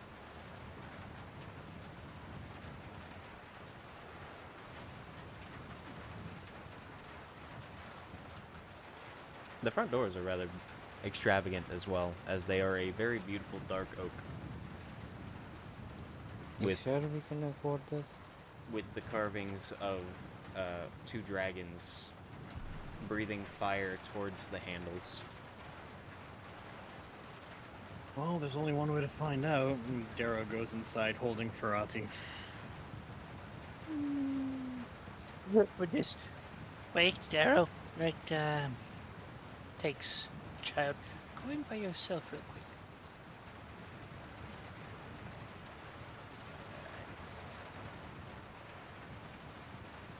You want to explain? Isn't obvious? The one that one. You're the No. one he wants. You want I me to just- go in to see if anybody's gonna jump us? Jump you. In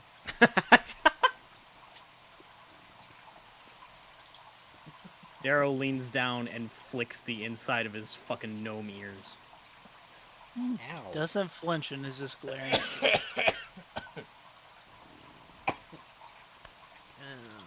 one hurt.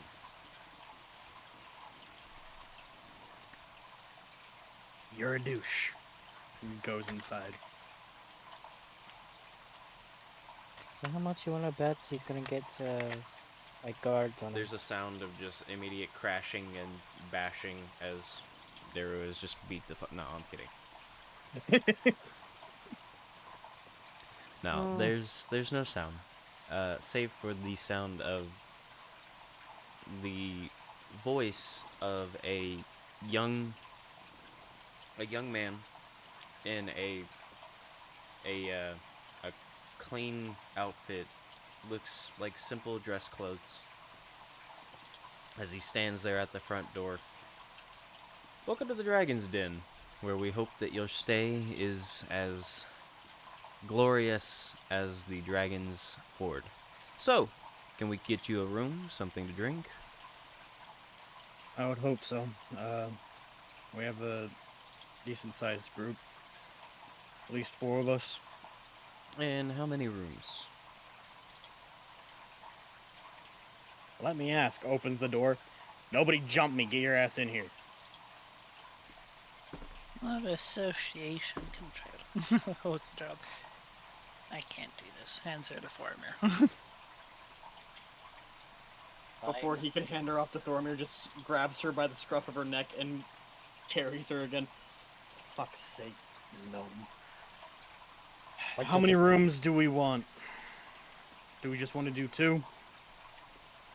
I do. It's typically what we do, yes. 2 would be Alright. fine. 2 rooms. 2 Ye- with smaller human beds and Do you need your 1 with stuff? a normal human bed and a small human bed. We have that's even one possible. size fits all beds, as they are meant to take up a pretty good space for any patron that comes in. However, Fair if enough. you are looking for 2 rooms are you looking 2 rooms together, or are you okay with them being apart, or? Does it amp us in price if we do together? No, it's just making sure that we have Preference. availability. Let's do it together. Let's have them be linked. Okay. That'll actually help us out. Alrighty. If you'll follow me, he then turns and begins walking into the dragon's den, as another well-dressed figure comes around the corner to take his spot. Organized. The young man leads you inside, and you notice that as you walk through, you're in the tavern itself. You can look around and you see well-kept tables. There's a bar with a very long counter, and behind it are 4 different massive kegs with spits on them. I'm guessing you're gonna want to stay down here for a little bit longer. Talking to Thormir. Kind of like you knew what was going through my mind. But go ahead, sir. If you would like to stay and drink, we have 4 house-made ales, and the rest are bottled and brought in. As well as that, we do have meals that you can pay for, and if you do end up keeping the rooms for more than 2 nights, we provide 1 free meal per day. Do we just want to spend our goals for 3 days or 2 days? Now, let's get to the actual finances of this. How much is it for the rooms, or even just 1 night? The 2 rooms that we'll be taking you all to are only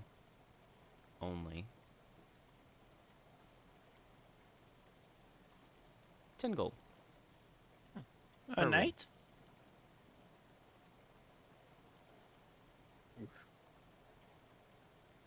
Is it per night? Per night. Just.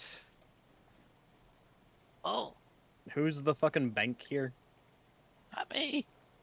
I'm not Well, asking in character. I'm asking like who actually has the most gold here, so that we I know think what the fuck to that would expect. be Bad. me, How much but do you have? I have 52 gold, and I've been actually Okay. holding on to it so I can actually buy a weapon. Yes, yes, but 140 free gold pieces. yeah, no.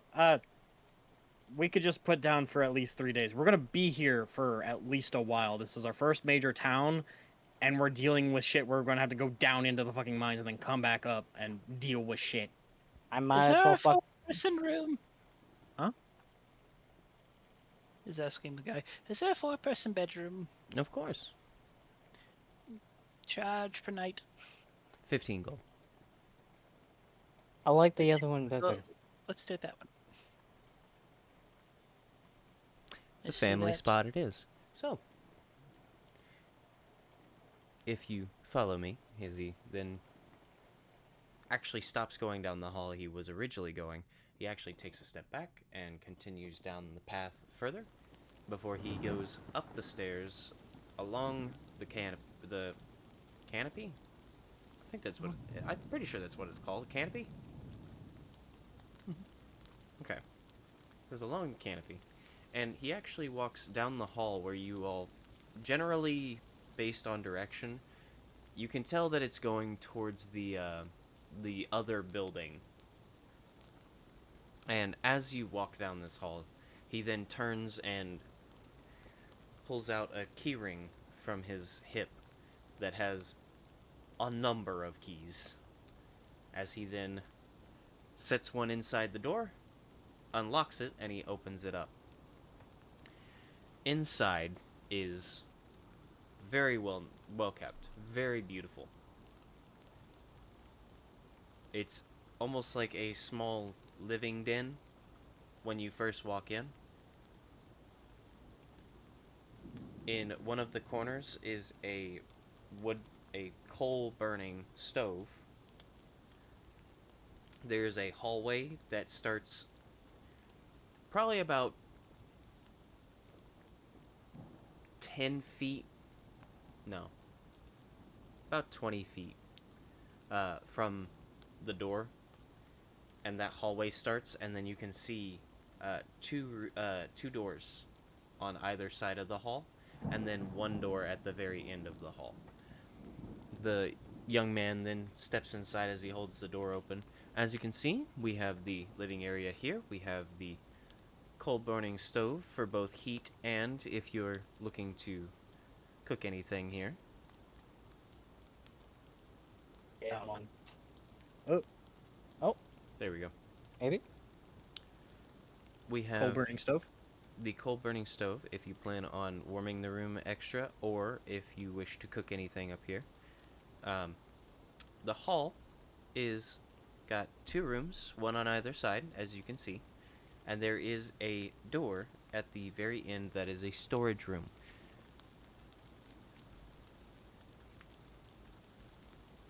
We have Alright. a communal bathhouse at the first floor of the second building if you'd like to go there. But please feel free to get settled in and enjoy yourselves.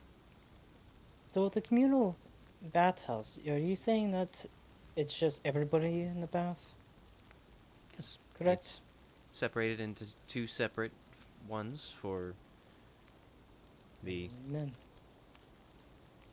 We have two separate baths for, of course, our differently identifying patrons. But we have the bathhouses set up for our patrons. So feel free to clean off and get comfortable. They are heated for those that wish for it. There are a few baths that are iced if you prefer that. And there are baths made to fit each of the different races perfectly if you feel comfortable in your own size. And we don't have to pay anything for the bathhouse, correct? No, you're already paying for the room. Understood. Let's do 2 nights. Gives him 30. And the meals are free then, right? The One meal meals per day. are free for 1 meal per day. As he starts looking at the gold that he's handed, and he pulls out one of the ones that you had gotten out of the dragon's den, and he kind of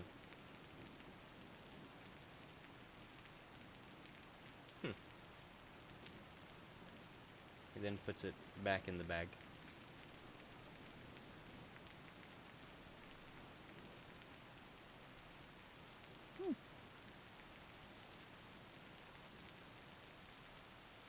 Yeah. Thank you. Is there a tailor nearby? Of course, the market district is full of all kinds of people. We have tailors, we have armorers, we have tanners, we have herbalists, we have all kinds of things. Fantastic. We also have animal sales, and if you're looking for travelers, helpers, we also have a slave market. Alrighty. So he's going to reach in the bag and pull out his actual alchemy license and selling ordeal. What's the term? It's been a while since I've used it. What do you call it again? Merchant's disclosure, merchant secrecy. I've forgotten the name. Discretion. You know. Yeah, merchant discretion, I believe it is. Where you can call me Jim. But I'm trying to remember the actual term, but pretty much sometimes, like for merchant places, there's you know, merchant discretion where they go under an analysis or alias, and typically like places hold their secrecy or whatever about them. We're not worried about what your name is, as long as you can pay. Thank you. Puff takes out one of his greater healing potions. Any good places you could recommend for possibly selling quality items like this? I would say that there is an alchemy shop across town that would probably sell these and purchase them. There is also a potion shop about 3 blocks down the street. Do you know where a blacksmith or Of course. armorer would be? If you go around here?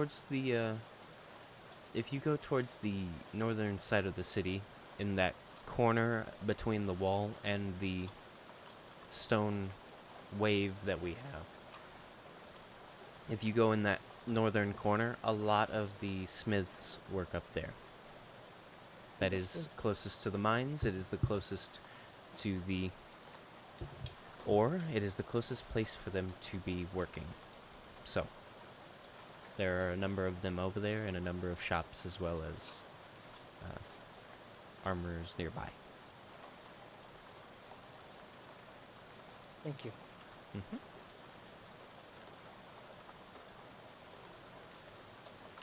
If you have no further questions, we are happy for your patronage. Welcome to the Dragon's Den. We are glad to have added you to the Horde. If you have any questions, feel free to call us or come downstairs and let one of us know.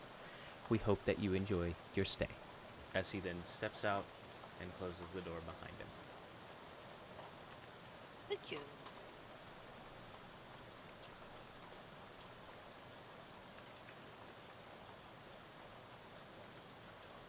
Rose's calf form is curled up in front of the coal stove.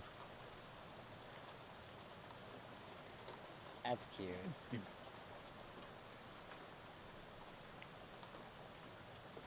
Darrow places Ferrati in her bed.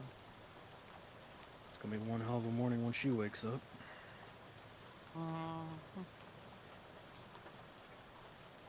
Maybe we can go to the herbalist again and get some herbs that might help with hangovers. You never know. You mean dwarf breed? Yes. There's a reason they call it that.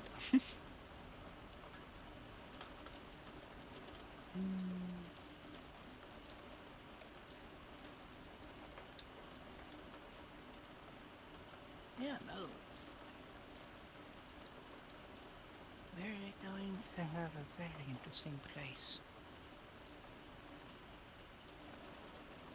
So you all are taking a long rest? Long rest. Okay. Yes. You all get comfy in your new suite for the moment. As the rain trickles down the windows, you all find your places of rest as the night takes over.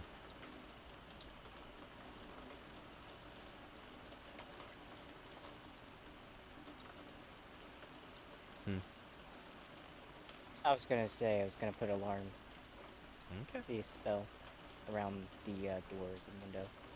Okay. It's supposed to be a 20-foot cubic, so I won't necessarily know if that's big enough. Okay. You're able to put it on the door, but the windows are across the building as the front of the room is mostly in the middle of the building, whereas the windows are actually in the bedrooms on the opposite walls at the opposite end of the suite. Okay. But you all get curled up and ready for bed, ready to slip into your wonderful sleep. And that is where we're going to end episode 14. So, thank you all for coming along. Thank you all for joining us here in the Will-O-Wisp Woods. I do hope that you enjoyed, and I do hope that you all join us again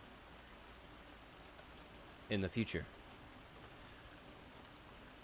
After our wonderful story tonight of our group fending off a noble, finding out that he's a little bit more than what meets the eye, and finding out more information on these missing persons, as well as where to get more information on them, our group continues their search for answers now as they find themselves in Camdre. So I do hope that you'll follow the Will-O-Wisps again so that you can hear more of their stories. But until then, we hope to see you all next time here in the Will-O-Wisp Woods. Have a good day. Have a good night. Whatever it is, wherever you are. Have a good night. Markwood is fun. Mirkwood is fun.